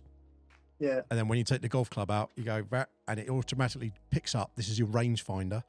Yeah. So you do the same thing with your phone, because this is what this will all do now. And then you'll be able to shoot around the key with your Molten ball. You pick your ball up, that tags it. As soon as you've got it close to you, you've tagged it in. Take your shot. If you make it, Mark, we should mute That the would be podcast amazing. now, because we're No. coming up with $1 billion idea here. just say no. This is billions. We're talking about a basketball. It's a billion lira idea, Paul. Let's be honest. yeah. It's that would be great though. You go to and on your phone, you look at your Molten app and it says this is what you've done. But today. not only will it show you what you've done, or shot. Sorry, this it's is just showing you where you've shot. no that well. It's showing you where you've shot, and you know those stats that you get on the you get. You would have to tie a watch or a phone into. But it's NFC, or in the ball, you just have an NFC chip in the ball. Wow, It's easy to do. we've created. So just that's a bit of an insight into my job there, then, lads. Like, you know, that sort of thing. So I literally go into the next room and go, "What about this?" And then so I work next door to Gun and Moore Cricket. They make cricket bats where. Yeah. So I go, "What do you think of this?" And they all look at me and say, "No, that's stupid." So yeah, But there that's we a go. big part of my job, being told it's a stupid idea. But like, you know, that I think it's funny, isn't it? Because when you look at it, it's kind of a not reinventing the wheel, but you're trying to really refine something that is very refined at this point. So I guess a lot of the things that you look at in particular are material based, because with the advances in materials we get, I will throw it out there to you. I've got a 3D printer sat right behind Paul in the studio at the moment. Everyone knows that there's the airless one. I've had to go build them on myself. That didn't go too well.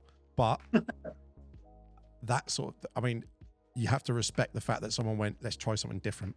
Yeah, for sure. Is Molten, would they ever consider like an airless ball? Is that something you guys are looking at? You know what?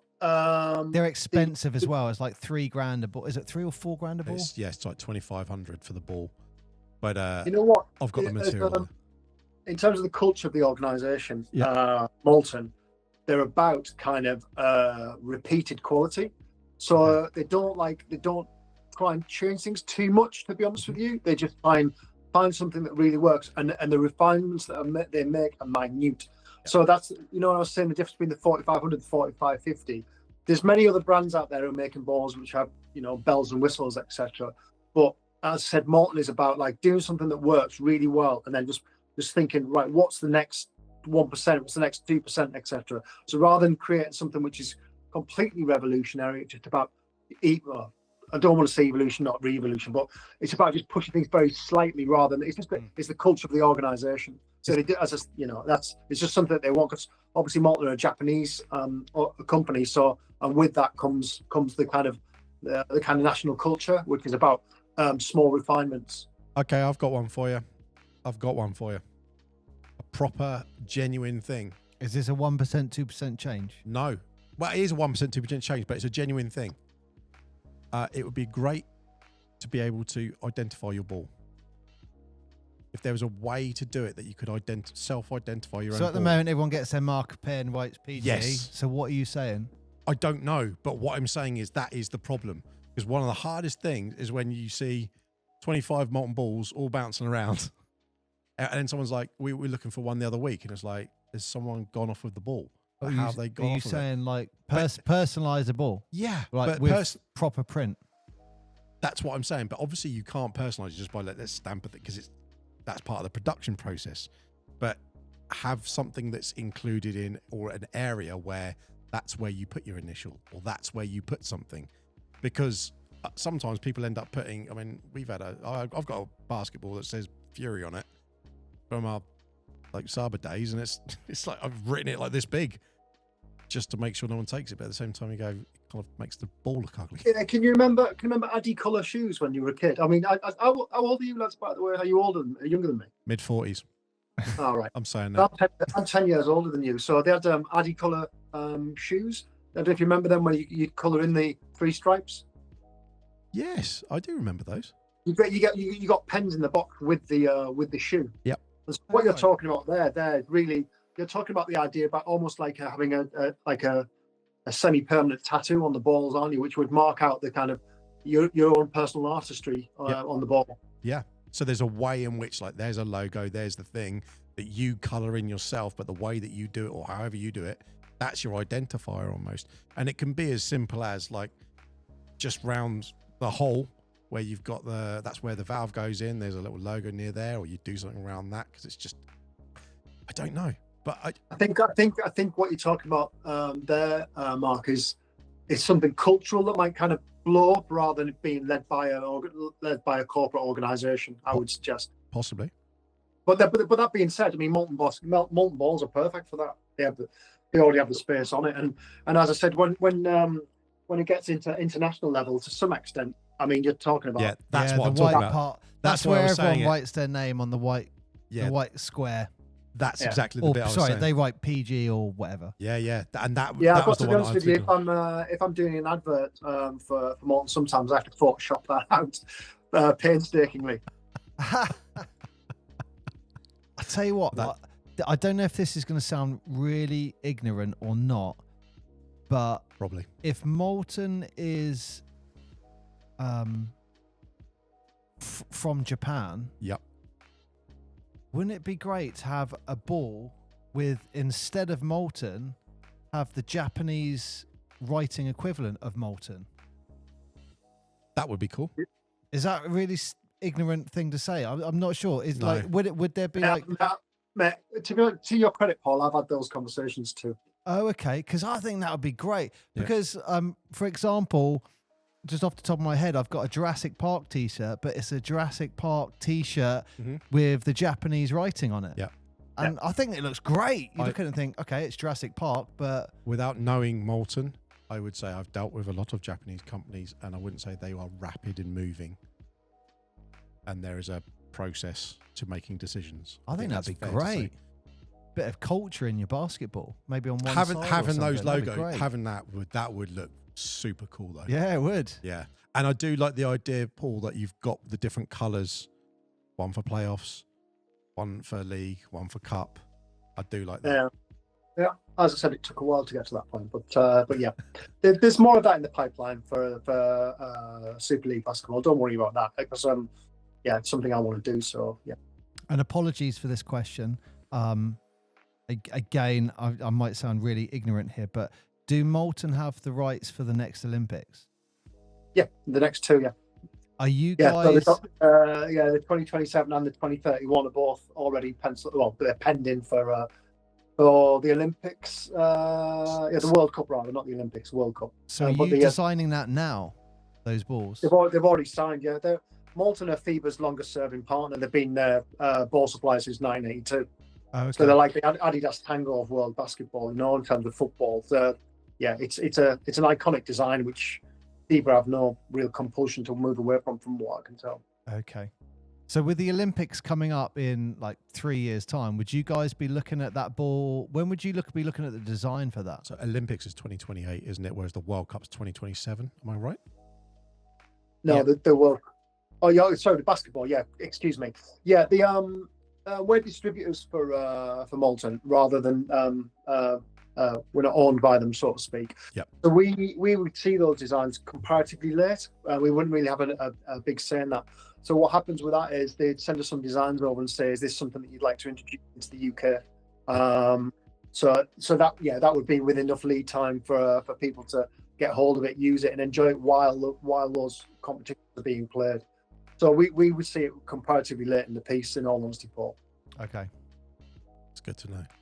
Well, Mark, look, I forgot to warn Paul about this, so You did forget to warn him, but we're about to stitch him up. let's stitch him up. Sorry, Paul. We always give our guests a heads up, but Except you, because we I felt you didn't need it. I completely forgot. So Mark's got his 2 questions. That one shot. It's that one clutch shot. It's the game winner. It's on the line. Who's it go to? You can pick any player, any era. I mean, there's an obvious answer, but I'm gonna. You know what? I'll tell you, I'm gonna pick a player, right? Who, throughout his career, he proved people wrong, and he spent hours and hours playing on his own, on his backboard outside his dad's house, breaking into gyms later on. I want that pressure. I want that moment. If the clutch shot is I would not be willing to give it up to anyone else other than myself, because there's nothing like in life in having those pressure moments where you've got to deliver, and it's such a special experience. Now, if you're asking for a player, I mean, there's only really one answer, isn't there? But I'm not gonna say him. Why not? Why not? You can say whoever you want. What we do every season, we collate all the results, and we have like this little scoreboard tally of what everyone said. You are only the second person to have ever said themselves as taking. Is it a jump shot? It's the shot that just happens at that moment. It is. There is no, but it's for the game winner. Right. It's for mankind as you know it. Oh, yeah. Well, I'll tell you, I'm not gonna say Michael Jordan, right? I'm gonna say someone else who I've seen him play over the last few years, and it reminds me of when Michael Jordan came onto the scene. I thought, I did not know a human being could do those sorts of things, and it's made me fall in love with basketball. It's refreshed my love of it, and it's Ja Morant. Oh yeah, okay, yeah. I think he transcends basketball in terms of his athleticism. Some of the things he's doing with the basketball there's 2 things in sport. There's the physical ability to do it, then there's the imagination and bravery to attempt it, and he's got both of those things. Yep. And so I don't care if he misses, because there's something beautiful about the bravery of attempting, about doing something incredible. So I'm going to say Ja Morant. Yeah, nice, cool. I love the fact now he's become such a weapon for going up for doing the posterized dunk, that everyone goes up for that block, and then he just puts an amazing spin and lays it up or whatever, and everyone's like, why did he lay it up? And you go, because they're all expecting me to dunk it, and now I've got this in my bag, and then they're going to block that next time. He'll go back to dunking it, or I'll go outside. He's just showing them, I've got whatever you want to try and stop me, I'll do something else. I know there's a lot Brilliant. of retired, experienced players who are like, Morant, you need to Morant and Edwards. tone it down because you know you're going to get injured. Yeah. The way you go in. But yeah, I love it. That's one of the his reasons bravery. apparently he's trying to do some more layups. Apparently he said in an article recently he gets bumped a lot because he goes up and he's like, when I had my recent injury, it's made me think, But I also think about Ja Morant. He is one of those players, and I've never done this with LeBron James, for example, and I have done it with Michael Jordan. So not that we want to get into the GOAT conversation, but there's only he's one. the type of player who Ja Morant is the one who you put your phone up, and someone who's never watched basketball before, you go, "Come here, watch this." Yeah. You would never do that with LeBron because LeBron's LeBron, but he doesn't do those things where you're going, "What? How has he done that? How has he done that?" And then Ja Morant is that person. I feel the same way about Kyrie Irving, by the way, to some extent. But yeah, Dallas Mavs, amazing. when Morant first started doing that, it reminded me a little bit really early in his career of Derrick Rose as well. He was very explosive with what he was doing. Yeah, 100%. I watched a program when I was recently in the States, and they were talking about the science behind people like Durant and like Derrick Rose driving in, and the pressure that's on their knees and the pressure that's on their body, and it was going into all the science of them going up and then someone trying to stop that, what they kind of the power they need to be putting on that ball and stuff.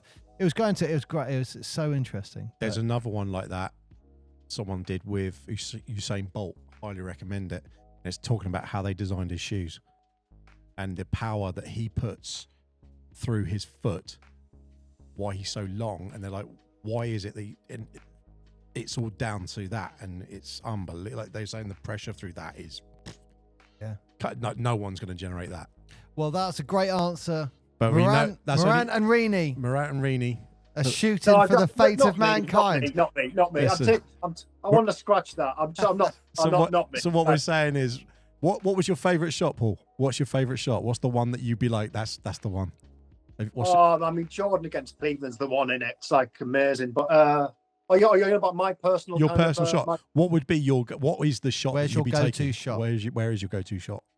Oh, I mean, I remember I was playing once for the university, and I did a buzzer beater where the bloke tried to what do you call that? Submarine me underneath, like when I take the 3-pointer, and he fouled me at the same time. And I remember making it, and I remember everyone jumping on me, and that was that's the one that sticks in my memory of my entire life. What can laughingly be called a career.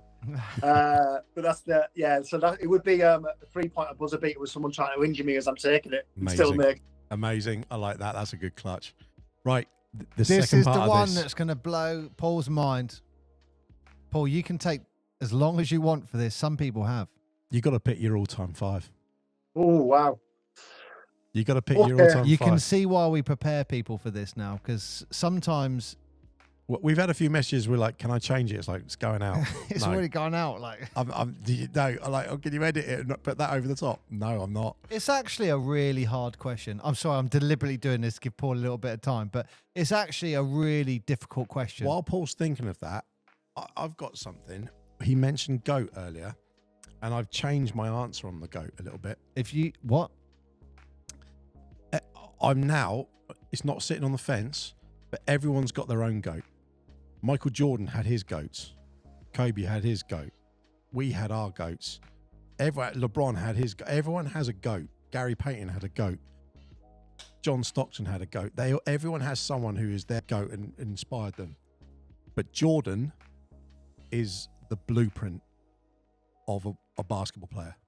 Oh, that's a nice way to say it. And because it is like, it doesn't matter, like whatever, like no one's going to get those accolades off LeBron very quickly. No one. There's all these stats that are out there for years and years. They're going to take ages to break. Stockton with 15,000 assists and stuff. That's crazy numbers. But Jordan's is that blueprint of the modern. All these Morants, everyone, they all go back to Jordan. It's the athleticism, the defensive, There's a really cool clip somewhere on the web, and I'll have to find it, but someone mentions what player's done this. There's 4 players. It's 4 names, and they've done defensive player of the year, offensive player, all that. All 4 of them are Jordan. It's the only person in history who's done it, and you're like, that's the blueprint. Yeah, and I also think that if there was a time machine and someone took Michael Jordan and said, like, now here's all the stats, yeah, and you can now go back to 98 at the end of the season, I reckon he'd be like, I'm getting 40. Maybe. But this is my thing with Jordan. He's the only person in history that you want on your team because you don't want him on the other team. And that's the only reason. It's not because you go, yeah, he's going to do this or do that. It's like, but if he's against me, I'm toast. He's the only player I've got my 5. He's got the 5. We've given him we gave Paul enough time to think about that then. Right. I'm going to go a bit off piste here. Love it. Because I love naughty teams. Oh, And so, nice. like, I love Detroit, And then, Yes, Paul. Yes. The bad boys. So I'm going to have my bad boys 5. Yes. So I'm going to go. Lambier. Lambier. Bill Lambier. Paul, me and you are the Would only people. Would you say he's more of a power forward or a centre? Either. Maybe power forward. He'd be power forward these days. Paul, me and you are the only 2 people in the world who have put him on this show, Bill Lambier, in our all-time 5. Yeah. So I'm going to go. I'm going to have Reggie Miller. Yes. Happy with Because that. he was the only one that he really got under Jordan's skin as He well. did, like, didn't he? When he that's grabbed amazing. his throat. Was it his throat or his face? I can't remember. Yeah. Yeah.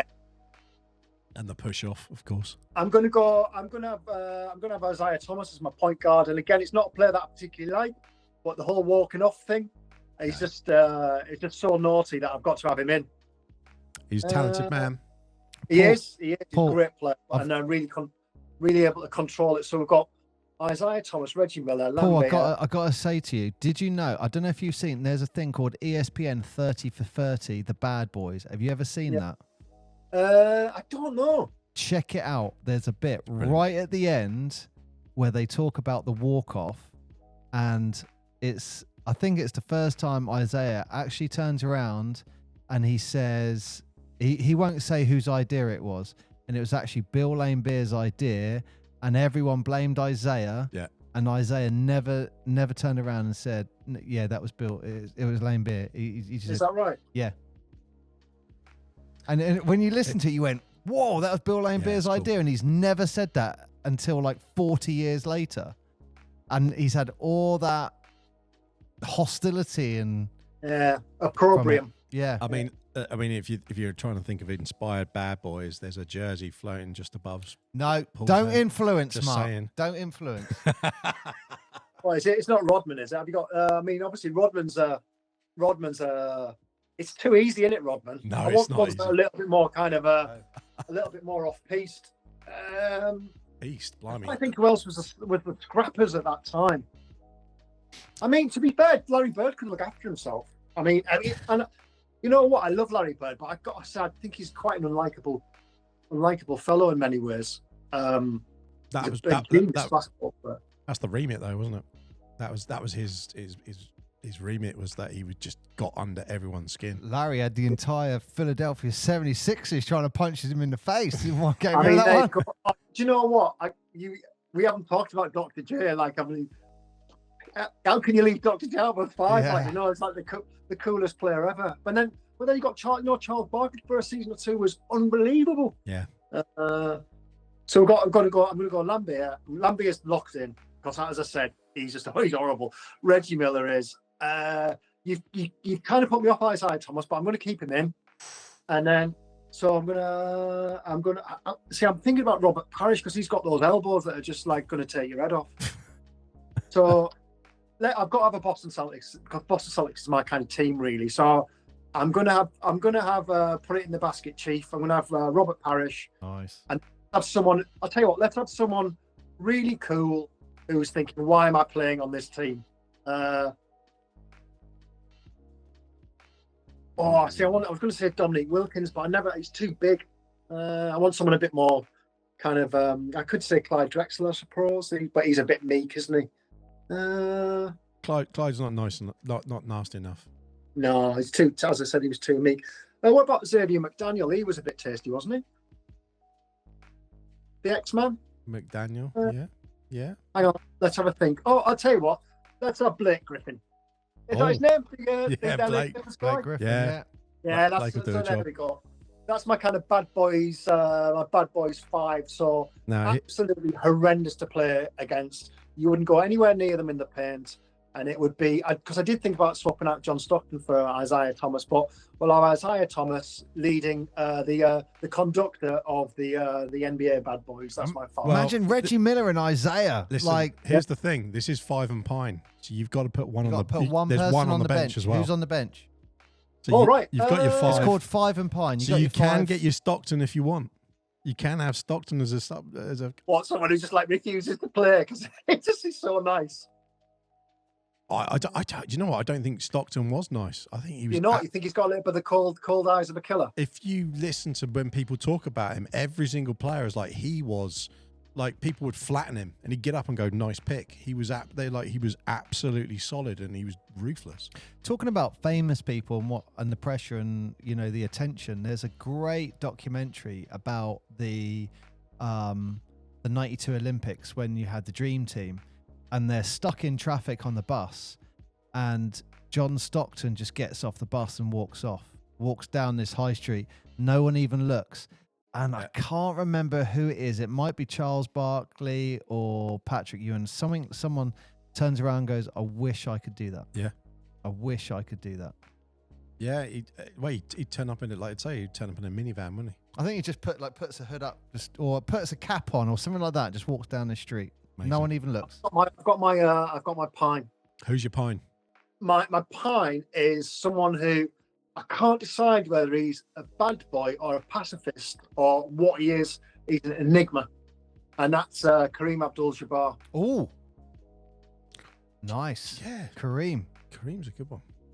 So obviously he's got to be in because of Game of Death, hasn't he? The Bruce Lee film where he fights Bruce Lee. Yep. Yeah. He could do a little bit of that. He was taught by Bruce Lee for a bit, wasn't he? He was taught karate by him. Yeah. I think that's how he got into it. But can you read them back? Can you read them back to me a second? This is it now. You got Bill Lane Beer, Reggie Miller, Isaiah Thomas, Robert Parrish, Blake Griffin, and sat on the bench is one of the greatest players of all time, Kareem Abdul-Jabbar. Can I make one change? Yeah. Right, I'm bringing Kareem on for Robert Parrish. Right. So I'm going to have a different one on the bench. Let me have a very quick think. We're gonna get a message from Paul. Yeah, later tomorrow, guys. Hang on, we need to change this up. Yeah, I mean, there's. So I had a T-shirt when I was in the 90s, and it was when Detroit had. It was the Dennis Rodman. Was he the Worm? Who was the other one? Dennis was the worm. Yeah, then you had John Spider Sally. It's John Sally. That's him, John Sally. That's my other one. So the Spider and the Worm. So I had a T-shirt when I was a kid, the Spider and the Worm. And you know what? I was probably the only person within a radius of about 50 miles who knew what it meant. We met John Sally when we were. You met him, when we were didn't little. you? I wasn't there. What? No, I wasn't there. Oh, I wasn't there. He was. Yeah, he's a really nice guy. Really, really nice guy. Are you trying to put me off him again? Yeah, he was lovely. He was deadly mean. Enough. He was deadly mean, but to everyone who went that day, he was very nice. Dennis Rodman was supposed to be there as well, and he didn't turn up. He found some company and didn't turn up. But John Spider Sally turned up. Yeah. So my idea is to take my 5 and Pine and drop them into next season's Super League basketball. Okay. What at the age that 40 years ago or now? Because I mean, both would be good. I'll still go and watch. Yeah, I think they'd still like Kareem. He was a mean guy. Like he wouldn't have no problems throwing a punch. Yeah, no. I can't remember that there was one game. I think was he at the Bucks or the Lakers when this happened? But someone just elbowed him. I think it was in the ribs, maybe, and he just turned around, whack, actually clocked the guy. But yeah, Kareem, great one. Yeah, That's Kareem's. You know Kareem's what? Guarantee tomorrow. Guarantee Paul's going to wake up and go, oh, I've left this person. I've left this What about Mason this guy? out. You know what, I've Mark? left Charles Oakley. I've left Oakley out. Oh, no. But You know what, Mark? I live most of my life with this feeling of regret. That'll be nothing new. You know what? The two players that stand out is Bill Laimbeer and Kareem Abdul-Jabbar, because you have the history between those two guys. That phantom shot. Can you remember that? Yes. Kareem doing that hook shot. Bill Laimbeer jumping up miles of space. Like this was game 6 of the NBA Finals. The ref calls the foul, and everyone's looking, going, "What happened there?" And they always say they called that foul not because that was a foul, because of all the things that Bill Laimbeer did before that moment to get that foul. But if they didn't call that and that didn't go in, because it didn't go in. No. The Lakers would have won. Detroit would have won their first championship. And then the question goes, would they have done a three-peat? I don't know. You know what? You know the reason why I would hate to play against Bill Laimbeer? He'd sweat on you. Yeah. Wouldn't he? If you're one of those players who's massive and you go near him and all your t-shirt would be wet because you stood next to him. Yeah. While he was abusing you and then trying to hit you in the back of the head. Those are the worst players as well, isn't it? Where you just go, oh, my whole arm is like just wet. Yeah. Like well, you decided to try and post up, Paul. It's your own fault. Yeah. Yeah, I mean, like, you see them, don't you? Like Rasheed Wallace or Ben Wallace and stuff. Like, you see those big guys and they're massive. And you think, yeah, anyone coming near them, they're hitting a massive solid wall and they're just going to get dripped on straight away. Yeah. Oh, yes. Well, there we go. Look, Paul, thank you so much for coming on the show. Yeah, awesome. My pleasure, lads. I could talk basketballs with you all day. Yeah, do you know what? It's funny, even just going from the 8 panel, 12 panel, and the grooves, that's still blowing my mind a little bit. Yeah, so it's fascinating. Like, everyone go check your balls, go look at them, have a little play. I've been waiting for that. Yeah, I was sitting on it for a while. 2 hours I've been waiting for that to come out. No, seriously though, it's such a key component of the game, but people don't really, maybe give it the credit it deserves. Well, like people know, that now. It's I think it's interesting. So, as I said, thanks for giving me the platform to let people know the stories. I really appreciate it. Yeah, no. And also we've got to highlight once more. You can, and Paul's not asked me to say this at all, but you can get a piece. I mean, let's put it like that: a piece of BBL history at this moment by going on Amazon. What are we searching for, Paul? Molten BBL. Yeah, they go on the Molten store. It's the BG 4550. But yeah, there's as I said, they're limited edition. They'll run out in That's due history. course, but, That is absolute history. UK basketball history. It's just simple as that. Like, I'd be super interested to see what people think about the design as well. So I'm always interested to speak to people about their experiences with Molten products. But there we are. Well, there you go. So if you check out those basketballs on the Molten website or on Amazon, email ukbasketballpodcast@gmail.com and we will forward that to Paul. Yeah, if you have any ideas or any of that sort of stuff, get in touch with us and we'll pass it on. Yeah, for sure. Yeah, I'll talk to anyone about basketball. It's always interesting. So yeah. I got another one. A basketball that plays music as you're playing. It's like a speaker inside. Yeah, okay. A vegan basketball. How about that, Paul? Would you like that? No. Right. There we go. And so ends another edition of Talking Basketball Podcast. Paul, it's been an absolute pleasure. Thank you so, so much. My pleasure too. And we will have more interviews like this. Plenty coming up. And there's going to be plenty of BBL or SLB rather action where you can go see these Molten balls and lots of other lovely things coming up in the future. But for now, thank you, Paul. And I've been Mark. I have been Paul, and we've had the legend Paul Reaney on from Molten telling us all about the amazing work, design work, everything they're doing at Molten. What a great episode that was, Mark. Fantastic. You don't do anything for badminton, do you? Not yet, but I'm open to ideas. No. Say no, Paul. Say no.